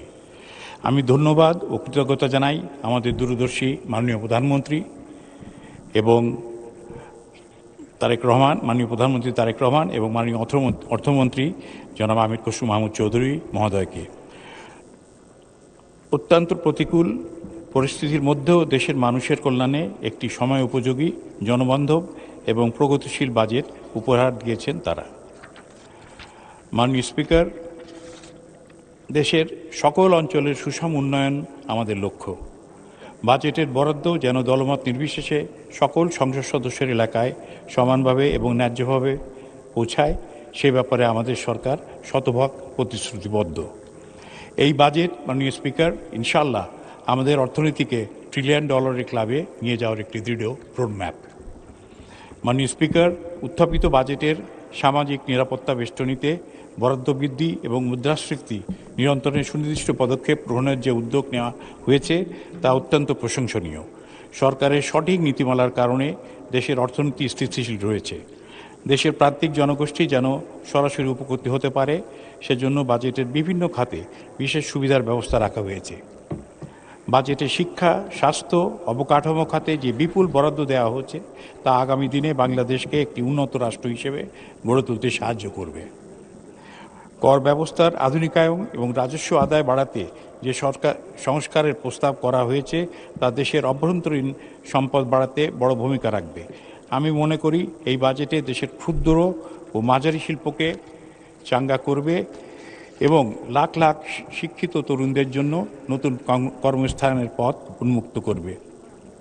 মাননীয় স্পিকার, বেকারত্ব দূরীকরণে বাজেটে যুব উন্নয়ন তহবিলে $2.25 বিলিয়ন টাকা এবং এসএমই উদ্যোক্তা তহবিলে 20 বিলিয়ন টাকা গঠন করা হয়েছে। এর মাধ্যমে দেশের লাখ লাখ বেকার যুবক নিজেদের স্বাবলম্বী করার সুযোগ পাবে। মাননীয় স্পিকার, আমাদের জাতীয় অর্থনীতির মূল ভিত্তি এবং বৈদেশিক মুদ্রার রিজার্ভের প্রধান চালিকা শক্তি হলো আমাদের রেমিট্যান্স যোদ্ধাদের পাঠানো কষ্টার্জিত অর্থ। বিশ্ব অর্থনৈতিক মন্দার এই কঠিন সময়েও প্রবাসীদের পাঠানো রেমিট্যান্স আমাদের সামষ্টিক অর্থনীতিকে শক্তিশালী রাখতে সবচেয়ে বড় ঢাল হিসেবে কাজ করছে। প্রস্তাবিত বাজেটে প্রবাসী কল্যাণ খাতের বরাদ্দ বৃদ্ধি, রেমিট্যান্সের প্রণোদনা অব্যাহত রাখা এবং প্রবাসী কার্ড চালুর সিদ্ধান্তকে আমি সাধুবাদ জানাই। মাননীয় স্পিকার, সাধারণ মধ্যবিত্ত ও নিম্নবিত্তের উপর থেকে করের চাপ কমাতে করমুক্ত আয়ের সীমা বাড়িয়ে 3,75,000 টাকা এবং নারী ও প্রবীণদের জন্য 4,25,000 টাকা করা অত্যন্ত সময়োপযোগী একটি সিদ্ধান্ত। তবে রাজস্ব আদায়ের লক্ষ্যমাত্রা 6.95 ট্রিলিয়ন টাকা পূরণ করতে হলে করের হার না বাড়িয়ে করের আওতা বাড়াতে হবে। বিশেষ করে প্রযুক্তি নির্ভর অটোমেশন এবং ব্যাংকিং চ্যানেলের সাথে ট্যাক্স সিস্টেমের পূর্ণ সংযোগ নিশ্চিত করা প্রয়োজন। মাননীয় স্পিকার, আমাদের সরকার সবসময় কৃষি বান্ধব। এই বাজেটে কৃষির খাতে যে বিপুল পরিমাণ ভর্তুকি এবং কৃষকদের জন্য আধুনিক যন্ত্রপাতি আমদানিতে কর রেয়াত দেওয়া হয়েছে, আমি তার পূর্ণ সমর্থন জানাচ্ছি। আমার নির্বাচনী এলাকা খুলনা 5 এর ডুমুরিয়া উপজেলা সারা বাংলাদেশের শাকসবজি কৃষি উৎপাদনের অন্যতম প্রধান কেন্দ্র। ডুমুরিয়ার পরিশ্রমী কৃষকেরা দেশের সবজির একটি বড় অংশ যোগান দেন। সরকারের এই কৃষিবান্ধব বাজেটের সুবিধা যেন আমার এলাকার প্রান্তিক কৃষকরা শতভাগ পান তা নিশ্চিত করার অনুরোধ করছি।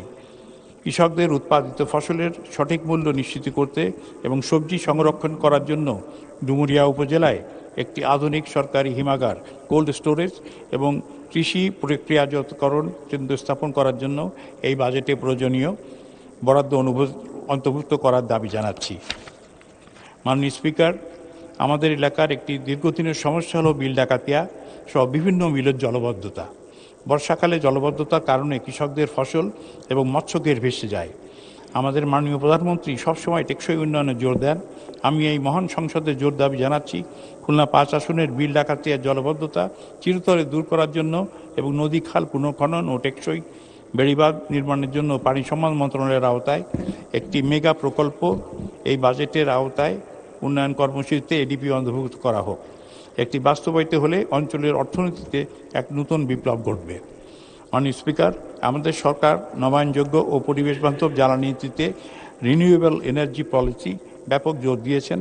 এবারের বাজেটে গ্রিন এনার্জি বা পরিবেশের বান্ধব টেকসই বিদ্যুৎ উৎপাদনে যে বিশেষ তহবিল রাখা হয়েছে, আমি তাকে স্বাগত জানাই। জাতীয় এই লক্ষ্যের সাথে মিল রেখে আমি আমার নির্বাচনী এলাকা খুলনা 5 ডুমুরিয়া উপজেলায় একটি আধুনিক সোলার পাওয়ার প্ল্যান্ট সৌর বিদ্যুৎ কেন্দ্র স্থাপনের জোর দাবি জানাচ্ছি। মাননীয় স্পিকার, খুলনা সাদা সোনা খ্যাত চিংড়ি এবং মৎস্য শিল্পের আমাদের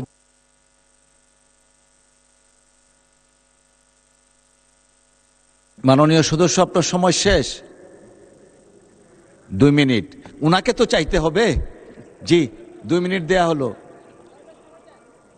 থ্যাংক ইউ মাননীয় স্পিকার। খুলনার সাদা সোনা খাত চিংড়ি এবং মৎস্য শিল্প আমাদের জাতীয় অর্থনীতির অন্যতম চালিকা শক্তি। ডুমুরিয়া ও ফুলতলার হাজার হাজার মানুষ বাগদা ও গলদা চিংড়ি চাষের সাথে সরাসরি জড়িত, কিন্তু আন্তর্জাতিক বাজারে তীব্র প্রতিযোগিতা, ভাইরাসের আক্রমণ এবং সময় মতো মানসম্মত পোনা ও আধুনিক প্রযুক্তির অভাবে এই শিল্প এখন সংকটের মুখোমুখি। আমি সরকারের কাছে দাবি জানাচ্ছি, চিংড়ি চাষীদের জন্য সহজ শর্তে জামানতবিহীন ঋণের ব্যবস্থা করা হোক।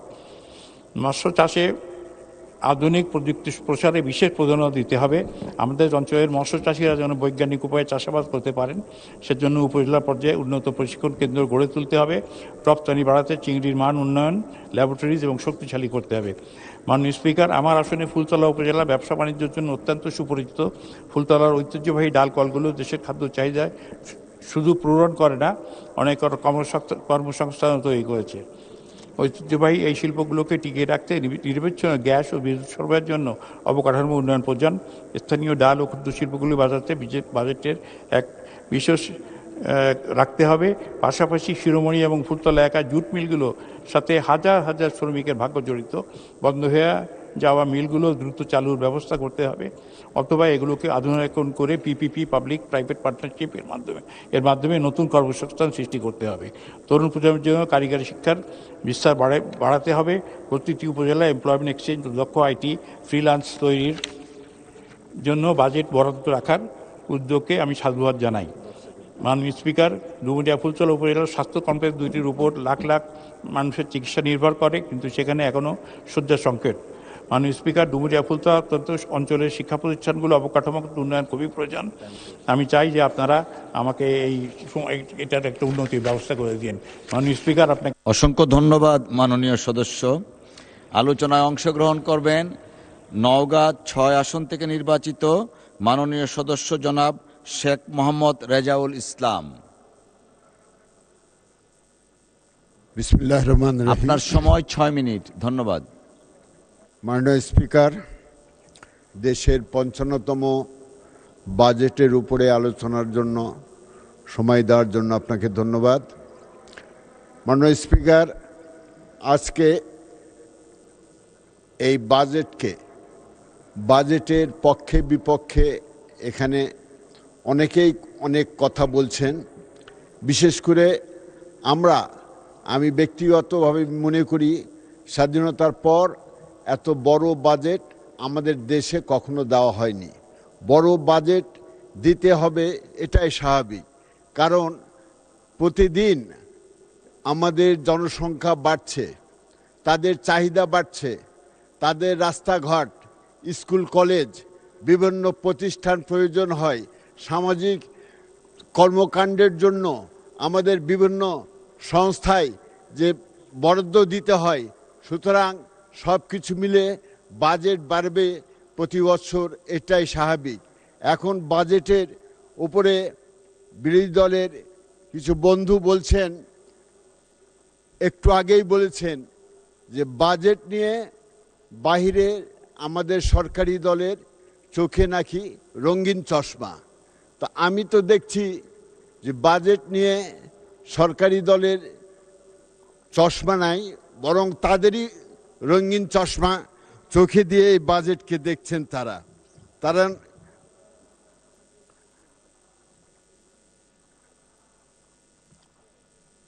কারণ বাজেটে যে ভালো দিকগুলো আছে সেটা তারা অবলোকন করছে না। তারা সাধারণ মানুষের হৃদয়ের ভাষা, চোখের ভাষা বুঝতে পারছে না। আজকে বাজেট ঘোষণা হওয়ার পর যে সময় অতিবাহিত হয়েছে, এই সময়ের ভিতরে আমার জানা মতে, এবং আমি প্রতি শুক্রবার শনিবার এই বাজেট চলাকালীন সময়ে এলাকায় যাই, এলাকার কোনো মানুষ আমি পাইনি যে দল মত নির্বিশেষে সবাই এই বাজেটকে স্বাগত জানিয়েছে। এবং এই বাজেটের যে আমাদের মূল অংশ, এখানে আমাদের স্বাস্থ্য খাত দ্বিগুণ করা হয়েছে, প্রায় শিক্ষা খাতও দ্বিগুণ করা হয়েছে। আজকে স্বাস্থ্য এবং শিক্ষা একটা জাতির মেরুদণ্ড, এই দুইটা আমাদের বাজেট বরাদ্দ রাখা হয়েছে প্রায় দ্বিগুণ। সুতরাং বাজেটের ভালো দিকগুলো বললে বিরোধী দলের বন্ধুরা যদি সমালোচনা করে, গঠনমূলক সমালোচনা হলে ভালো দেখায়। কারণ যেটা ভালো তাদেরকে ভালো বলাই উচিত। কারণ এই দেশটা আমার আপনার সবারই। আপনারা একবার খেয়াল করে দেখেন, একবার পিছনে ফিরে দেখেন, আপনার এই দেশের যতবার ক্লান্তিকাল এসেছে, একমাত্র দল বিএনপি এই দেশের সামনে এসেছে। আপনাদের মনে আছে নিশ্চয়ই, আমরা তখন ছোট স্কুলে পড়তাম।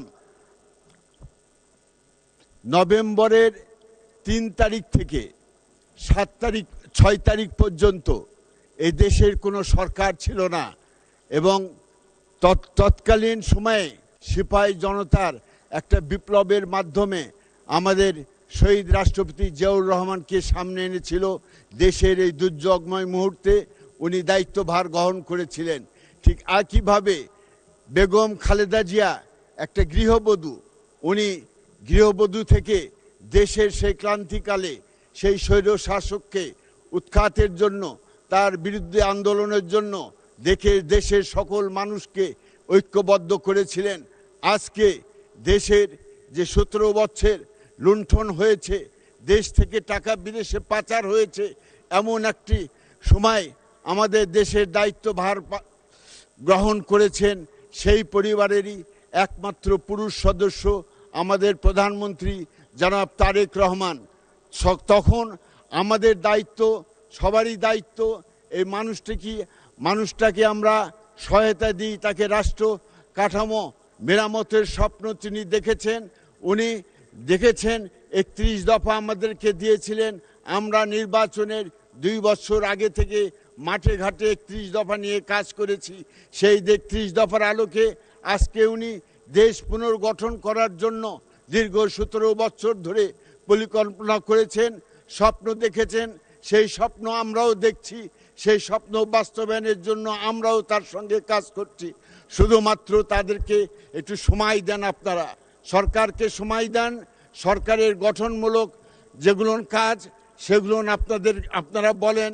ইনশাল্লাহ আমরা আগামী দিনে এই দেশে একটি ভালো সরকার যে পরিচালিত হচ্ছে, এইটা হয়তো অল্প কিছু দিনের ভেতরে আপনারা একে একে বুঝতে পারবেন।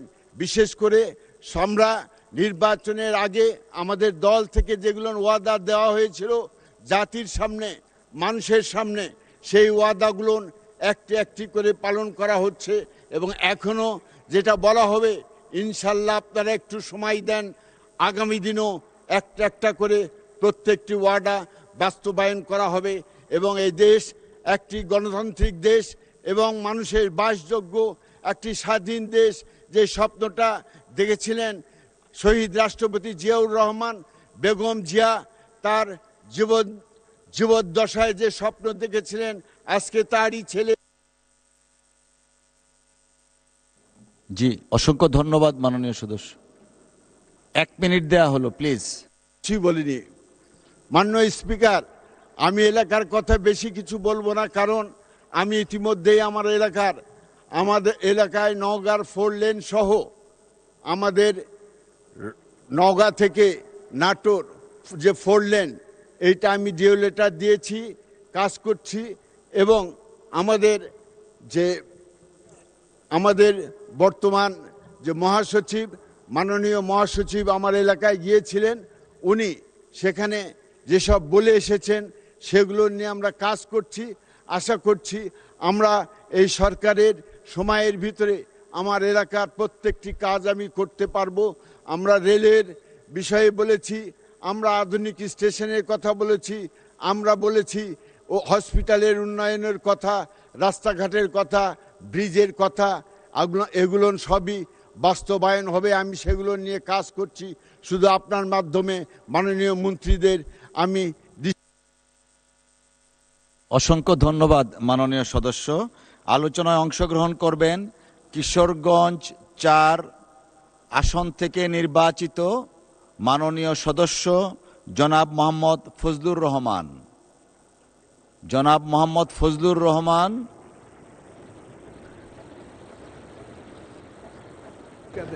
আপনার সময় 10 মিনিট। ধন্যবাদ। কত?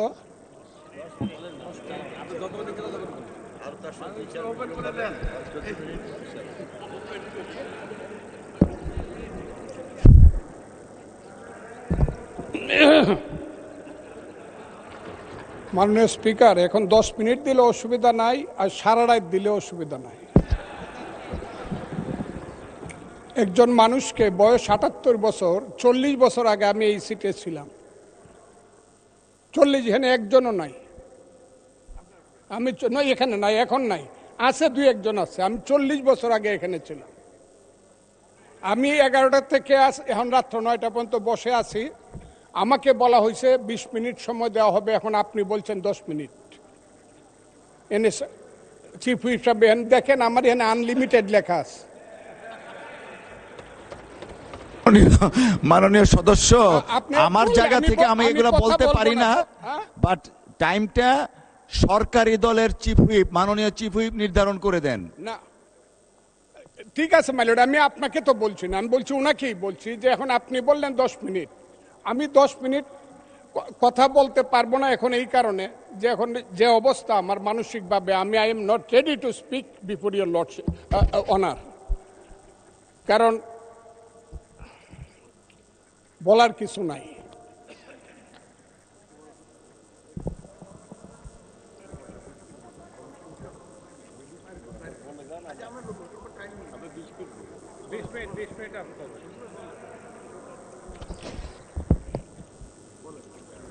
মাননীয় স্পিকার, শুধু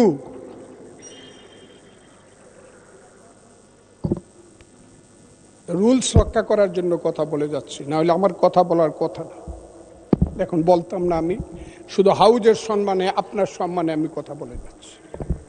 অনেক কিছু চাই, অনেক কিছু চাই না, জীবনে অনেক কিছুই পাই নাই, অনেক কিছু পাইছি।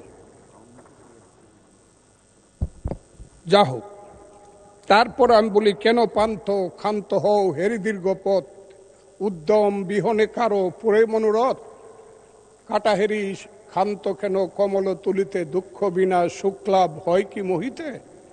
ছোটবেলার কবিতা। জলে না নামিলে কেহ শিখে না সাঁতার, হাঁটিতে পারে না কেহ না কে আসার। এইখানে এবারের যে বাজেট, আমি প্রথমে 1972 সনের বাজেট দেখেছিলাম। আমি পার্লামেন্ট মেম্বার ছিলাম না, কিন্তু ঢাকা বিশ্ববিদ্যালয়ের ছাত্র ছিলাম তখন। 70 সন প্রথমে দেখেছিলাম, মিছিল করেছিলাম বিরুদ্ধে। আইনমন্ত্রী ছিলেন MN হুদা, আইনমন্ত্রী না, অর্থমন্ত্রী। 350 কোটি টাকার বাজেট ছিল। আমি 72 সনের বাজেট অনুষ্ঠানে উপস্থিত ছিলাম। অর্থমন্ত্রী তাজউদ্দিন আহমদ বাজেট পেশ করছিলেন, 450 কোটি টাকা। আজকে 54 বছর পরে সেই বাজেট এসে দাঁড়িয়েছে 9,38,000 কোটি টাকা। বাংলাদেশে কিছুই হয় নাই, এইটা যারা মনে করে এটা ঠিক না।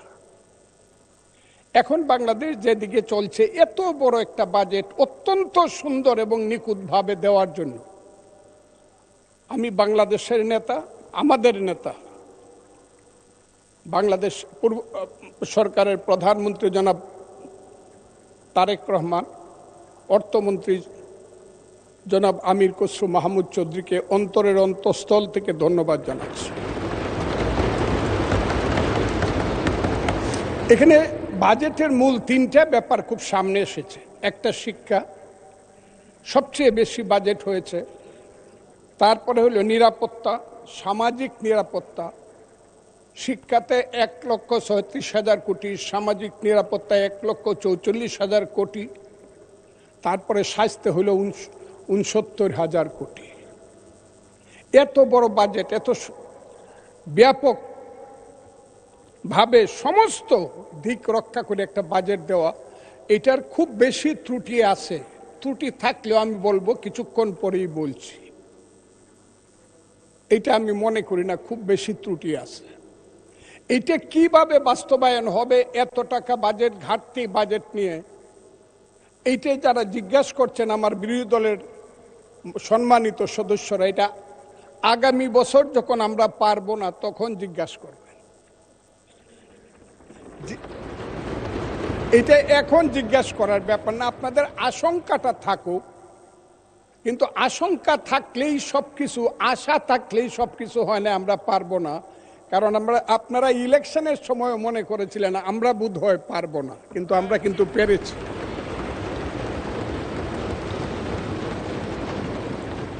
আমি একটা কথা বলবো, এইখানে যে ঘাটতিটা আমার কাছে দেখা যাচ্ছে, বৈষম্যটা দেখা যাচ্ছে, ভাত এবং তরকারির যেমন সম্পর্ক, শিক্ষা এবং সংস্কৃতির ঠিক তেমন সম্পর্ক। শিক্ষা বাজেট অনেক বেশি হয়েছে, ধন্যবাদ, কিন্তু সংস্কৃতি বাজেটটা এর সঙ্গে খুব বেশি পরিপূরক হয়েছে বলে আমার মনে হয় না।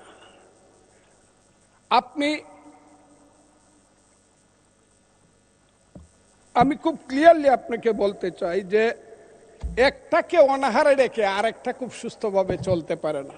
কারণ আমাদের দেশের শিক্ষার সঙ্গে যদি সংস্কৃতির সঠিক মিলন না হয়, তাইলে এখানে সভ্যতা গড়ে উঠবে না। আমার এক বন্ধু জামাতে ইসলামের, উনি চলে গেছেন, উনি নিজেকে মুক্তিযোদ্ধা দাবি করেন, সাতক্ষীরার এমপি। উনি সংস্কৃতির নামে খুব শঙ্কিত হলেন। যে জাতির সংস্কৃতি নাই সে জাতি সভ্য না, সে অসভ্য। তারা কেন সংস্কৃতি পছন্দ করে না? কোন সংস্কৃতি তারা পছন্দ করে না জানেন? তারা পছন্দ করেন ওই যে আমাদের গ্রামে গঞ্জে আমরা ছোটবেলা থেকে শিক্ষার সঙ্গে সঙ্গে যখন দিন আসতো, কোনো হিন্দু ধর্মের দুর্গাপূজা আসতো, আমাদের যখন স্কুল কলেজ বন্ধ থাকতো, আমরা যখন গ্রামে গ্রামে নাটক করতাম, এটা তারা পছন্দ করে না। কৃষক যখন শীতকালে ধান লাগিয়ে পরে যাত্রা গান দেখতে যাইতো চাদর গায়ে দিয়ে, সেই রূপবানের গান বলেন আর মা মাটি মানুষ বলেন, যাই বলেন, যখন তার হৃদয়কে ভরে আবার সকালবেলা খেতে হাল চাষ করতে যাইতো, এইটাকে ওনারা পছন্দ করেন না। ওই বাউল গান যখন হইতো, আমার মতো কথা আমি বলি, কারে দেখাবো মনের দুঃখ গো হৃদয় সিরিয়াল, সেই শানুরের গান তাদের পছন্দ হয়। নাটক তাদের পছন্দ না, ফুটবল খেলা তাদের পছন্দ না। এখন দেখতেছি বলতেছে ফুটবল খেলা যারা দেখবে এরা কাফের, আর্জেন্টিনার খেলা দেখা যাবে না, ব্রাজিলের খেলা দেখা যাবে না। তারা বলতেছে তারা আমাদেরকে মধ্যযুগে ফেরত নিতে চায়, বর্বরতার দিকে নিয়ে যেতে চায়। সেই বর্বরতার দিকে কি আমরা যাব? যদি না যাই তাহলেই কি আমরা তাদের সাথে, আমরা যদি এইটুক ডিফারেন্স করি, আমরা যদি তাদের সাথে মিলে মিশে থাক, ওই যে এটাকে বলে কি ফ্রেন্ডলি গেম, যে মেসি শ্রেষ্ঠ গোল করেছে, 5টা গোল করেছে, যে রোনালদো কালকে 2টা গোল করেছে, তাদেরকে আপনি ঢাকার মাঠে আনেন, মানুষ যদি জানে ফ্রেন্ডলি গেম, তাইলে একদিন খেলা দেখতে যাবে রোনালদো আর মেসিকে, কিন্তু দ্বিতীয় দিন আর ফ্রেন্ডলি গেম খেলতে যাবে না। পার্লামেন্টে যে গেমটা হচ্ছে, এই গেমটা কিন্তু কিছুদিন পরে কিন্তু মাঠ খালি পড়ে থাকবে। কথাটা আমি বললাম। আমি আরো বললাম, এখানে কেউ যে কথাটা বলে নাই, আমি মুক্তিযুদ্ধ সম্পর্কে একটা কথা বলবো। আপনি বসে আছেন, আপনি মুক্তিযুদ্ধ দেখেন নাই, স্পিকার সাহেব থাকলে উনাকে বলতাম উনি কি করে সেই জকিগঞ্জ থেকে ধরে সিলেট পর্যন্ত সালুটিকার বন্দরকে রক্তের সাগর সৃষ্টি করে শহীদ জিয়ার নেতৃত্বে, জিয়াউর রহমানের বীরত্বের নেতৃত্বে সিলেট দখল করেছে, যে সেই রক্তের সাগর, সেই মুক্তিযুদ্ধের কথাটা আমি বলতে চাই। সেই মুক্তিযুদ্ধের কথাটা আমি এই কারণে বলতে চাই, আমাকে একটু সময় দিবেন, হাত জোর করে বলছি, আমাকে একটু সময়। আপনি তো আমাকে চিনেন, ভালো করে চিনেন, পরিচয় দেওয়ার তো দরকার নাই আমার। আমি আপনাকে বলছি, আমিও জানতে চাই এখানে মুক্তিযুদ্ধ আমাদের জাতির শ্রেষ্ঠ অর্জন কি না, এই কথাটা আমি আমার এই পার্ট থেকে বুঝতে চাই। যারা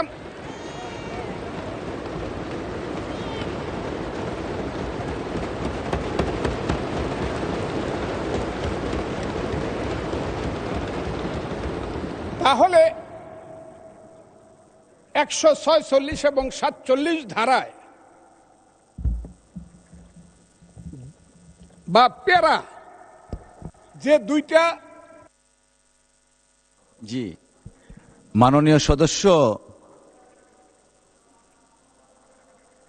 জি জি জি মাননীয় সদস্য, আমাদের মাননীয় চিফ হুইপ সময় 5 মিনিট বাড়িয়েছেন আপনার জন্য, আর আমি আমার জায়গা থেকে আরো 5 মিনিট, টোটাল 10 মিনিট হলো।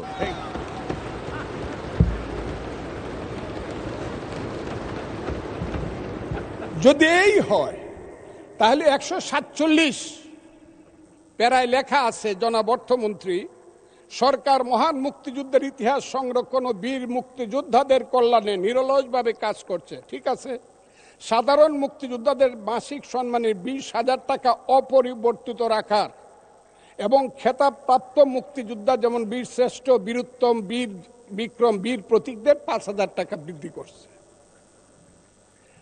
ঠিক 48 ওনারা এসে লিখতেছেন জুলাই অভ্যুত্থানে, আমি তাদেরকেও শ্রদ্ধা করি, জুলাই অভ্যুত্থানকেও আমি শ্রদ্ধা করি। জুলাই অভ্যুত্থানে শহীদ পরিবারের মাসিক ভাতা 20,000 টাকা, ঠিক আছে। এরপরে আবার লিখতেছে এসসি ও ওসি ক্যাটাগরিতে আহতদের যথাক্রমে 20,000, 15,000 এবং 10,000 টাকা। কোনো কারণেই ওই যে আমি বলছি যারা মুক্তিযুদ্ধকে শ্রেষ্ঠ মনে করেন, কোনো কারণেই মুক্তিযোদ্ধার সম্মানী ভাতার সঙ্গে অন্য কারো সম্মানী ভাতার কোনো তুলনা হতে পারে না। যদি হয় তাহলে এইটার জন্য আমাদেরকে এই কাজের জন্য আমাদেরকে এখন দিবেন না, 5 বছর পরে আমাদেরকে খেসারত দিতে হবে। কারণ এখানে যারা আসছেন যদি নিজেকে অসত্য বলে মনে না করেন বা বুকে হাত দিয়ে বলতে পারেন, সব লোক অন্তত 99% এমপি বিএনপির যারা হয়েছেন তারা প্রত্যেকেই শেষ পর্যন্ত বলতে হয়েছে আমরা শহীদ মুক্তিযোদ্ধা জিয়াউর রহমানের দল, আমরা মুক্তিযুদ্ধের পক্ষে, এই কথাটা বলে আসছে। আর তারা বলছে তারা জুলাইয়ের পক্ষে এবং সৎ নেতৃত্বের পক্ষে, সৎ রাজনীতির পক্ষে। কাজেই মুক্তিযোদ্ধা আর জুলাই যুদ্ধ, আমি জুলাই যুদ্ধকে অসম্মান করছি না, কিন্তু মুক্তিযোদ্ধার সাথে কাউকে তুলনা করলে কিন্তু ভবিষ্যতে 5 বছর পরে আর উত্তরটা দিতে পারবেন না, এটা হবে না। কাজেই আমি আজকে বলছি 1 টাকা হইলেও মুক্তিযোদ্ধার সম্মানী ভাতা বাড়াতে হবে, বেশি করতে হবে, না হলে উত্তর কোনোদিন দিতে পারবেন না। কিন্তু এই ব্যাপারে আমি আর কথা বলবো না, এটি আমার কথা। আমার এখানে ত্রুটি মনে হয়েছে আমাদের বাজেটের মধ্যে। এখন আসব সুন্দরী মম জননী বঙ্গভূমি, গঙ্গার তীর স্নিগ্ধ সমীর, জীবন জুড়ালে তুমি, অবারিত মাঠ গগন ললাট, চুমিতব পদধূলি, ছায়া শুনি বীর শান্তির নীর, ছোট ছোট গ্রামগুলি। আমি আসবো সেখানে আসবো, সেটা হলো আমার জন্মভূমি, জন্মস্থান হাওর এলাকা। সেই হাওর এলাকায় আপনার বাড়ি। সেই হাওর এলাকা শুরু হয়েছে চাঁদপুর থেকে ধরে গারু পাহাড়, খাসিয়া পাহাড় পর্যন্ত, জৈন্তিয়া পাহাড় পর্যন্ত। এক সময় চাঁদ সৌদাগরের রূপার নৌকা ছিল, সপ্ত ডিঙ্গা ছিল, বেহুলা লক্ষিন্দর ছিল। চাঁদপুর থেকে, আজকের চাঁদপুর থেকে ওইটা ছিল কালিদর সাগর, ব্রাহ্মণবাড়িয়া হয়ে, অষ্টগ্রাম, ইটনা, মিঠামন হয়ে, ওই ধরমপাশা হয়ে, বানিয়াচুং হয়ে, সমস্ত এটা ছিল কালিদর সাগর। সেই কালিদর সাগরকে এখন বলা হয় হাওর এলাকা। আমি বইটা সব পড়ছি, 66 পৃষ্ঠায় হাওরের ব্যাপারে শুধু একটা কথা ছাড়া আর কোনো কথা না, আমি সব বই পড়ছি। সেই হাওর এলাকা যেখানে একদিন দুধের গাই ছিল, হালের বলদ ছিল, আম গাছ, জাম গাছ, কাঁঠাল গাছ ছিল, যেখানের মানুষ ঘরে বসে থাকতো 6 মাস, আপনি জানেন, কোনো কাজ করতো না, কিন্তু ধান আর মাছ ঘর ভরা ছিল। আজকে সেই ভাটি এলাকার মানুষ এইবার বারবার আগাম বন্যার কারণে, প্রাকৃতিক ক্যালামিটির কারণে আজকে এরা হয়ে গেছে শুধু নিঃস্ব না, সারা বাংলাদেশে রংপুর এক সময় কামলা সাপ্লাই করত, শ্রমিক। এখন হাওর অঞ্চলের মানুষ সারা বাংলাদেশে শ্রমিক সাপ্লাই করে। অথচ এইটা ছিল শ্রেষ্ঠ এলাকা। ওই এলাকাটাকে দেখেই রবি ঠাকুর যখন সিলেট থেকে সুনামগঞ্জ গেল, হাসন রাজার এখানে গেল, যখন হাসন রাজার বাড়িকে দেখার জন্য, তখনই ওই এলাকাকে দেখে বলেছিল সুন্দরী মম জননী বঙ্গভূমি। এখন সেই এলাকা বিরান হয়ে গেছে, অথচ সেই এলাকায় আছে পানি, শ্রেষ্ঠ, পৃথিবীর শ্রেষ্ঠ পানি আছে, অফুরন্ত স্থান, জায়গা আছে অফুরন্ত, আর আছে মাছ, আছে খনিজ দ্রব্য, আরো অনেক কিছু আছে। সেইগুলোকে মিলিতভাবে পাহাড়ের এলাকার যেমন একটা আলাদা বৈশিষ্ট্য, চট্টগ্রাম, পার্বত্য চট্টগ্রামের রাঙ্গামাটি, খাগড়াছড়ি এবং বান্দরবন, ঠিক ভাটি এলাকার যে জেলাগুলো প্রায় 30টা উপজেলা, তার আলাদা বৈশিষ্ট্য। ওই দুয়ারা বাজার থেকে শুরু করে তাহিরপুর, বিশম্বরপুর হয়ে দিরাই, সাল্লা, ইটনা, মিঠামন, অষ্টগ্রাম, খালিয়াজুরি, মদন, নিকলি থেকে ধরে নাসিরনগর, নাসিরনগর থেকে আশুগঞ্জ, আজমিরিগঞ্জ, বানিয়াচুং, লাখাই, এই এলাকাটা হইল সম্পূর্ণভাবে পানির এলাকা, হাওর এলাকা। এই এলাকাটা একটা ভিন্ন ধর্মী এলাকা। ওই এলাকার মানুষকে বাঁচাতে হলে একটা মন্ত্রণালয় আলাদা করতে হবে। এই কথাটা বলার জন্য আমি এতগুলো কথা বললাম। আমি দাবি করছি আমার নেতা যদি থাকতেন, আমি চাইতাম যে আমার হাওর অঞ্চলে আপনি দেখেন এখানে একটা মন্ত্রণালয় করা যায় কিনা। নেতার দায়িত্বে আছেন জনাব ফখরুল ইসলাম আলমগীর, আমি এটা জানি। তাকেই আমি বললাম যে হাওর অঞ্চলকে একটা মন্ত্রণালয় করা যায় কিনা। আমি আরেকটা কথা বলবো, হাওর অঞ্চলে অনেকগুলো কাজ শুরু হয়েছিল, বিশেষ করে ৫,২০০ কোটি টাকা খরচ করে একটা ফ্লাইওভার করার কথা ছিল মরিচখালী থেকে মিঠামইন। এইটা বন্ধ করে দিয়েছে ইউনূস সাহেব। এইটা চালু করা যায় কিনা, অথবা আরো কম টাকায় হাওর একটা রাস্তা নেওয়া যায় কিনা, যাতে 12 মাস হাওরের মানুষ আমরা বাইরে আসতে পারি, ঢাকা থেকে যেতে পারে, তাহলে ওইটা হবে সবচেয়ে সুন্দর একটা এলাকা। এর চেয়ে বড় পর্যটন কেন্দ্র যে সালাউদ্দিন ভাই চায় রয়েছে, আমার সালাউদ্দিন মাননীয় সংসদ সদস্য এবং স্বরাষ্ট্রমন্ত্রী, তার কক্সবাজার যেমন পানিতে সুন্দর, আমার হাওর অঞ্চল হলো পানিতে সুন্দর। কাজেই আমি সেইখানে একটা মন্ত্রণালয় চাই, হাওর অঞ্চল মন্ত্রণালয়। এখন আসি বাংলাদেশের কথায়, বর্তমান কথায়। প্রত্যেক দিন স্লোগান হচ্ছে এইটা চাই না, ওইটা চাই না, মারামারি, শাহবাগ, পলাশবাড়ি। সেই পলাশবাড়িতে দেখা যাচ্ছে ৮১ ফুট রাম মন্দির হচ্ছে, আর প্রত্যেক দিন মিছিল হচ্ছে। রাম মন্দির চাই না, মালাউন্ডা দেশ ছেড়ে চলে যাও, হিন্দুরা চলে যাও, মিছিল করতেছে। তাদের পোশাকটা দেখলেই বুঝি আমি তারা কারা। সেই পোশাকি লোকজনের সংখ্যা এখন বেড়ে গেছে, এমন বাড়ছে যে তারা পৃথিবীর কোনো সভ্যতা, সংস্কৃতি, কোনো কিছু শুনতে চায় না, কোনো কথা শুনতে চায় না। ধর্মকে নিয়ে শুধু ব্যবসা করতে চায়, তারা হলো ধর্ম ব্যবসায়ী। সেই সব লোকজন আজকে ওখানে যাচ্ছে, মারামারি করছে। আমি সরকারকে বলবো, স্বরাষ্ট্রমন্ত্রী আছেন, যদি মনে করেন মন্দির ওখানে করা ঠিক না বা রাম মূর্তি করা ঠিক না, বন্ধ করে দেন একদম কঠিনভাবে, যে না এই দেশে কোনো মন্দির টন্দির বা মূর্তি করা যাবে না।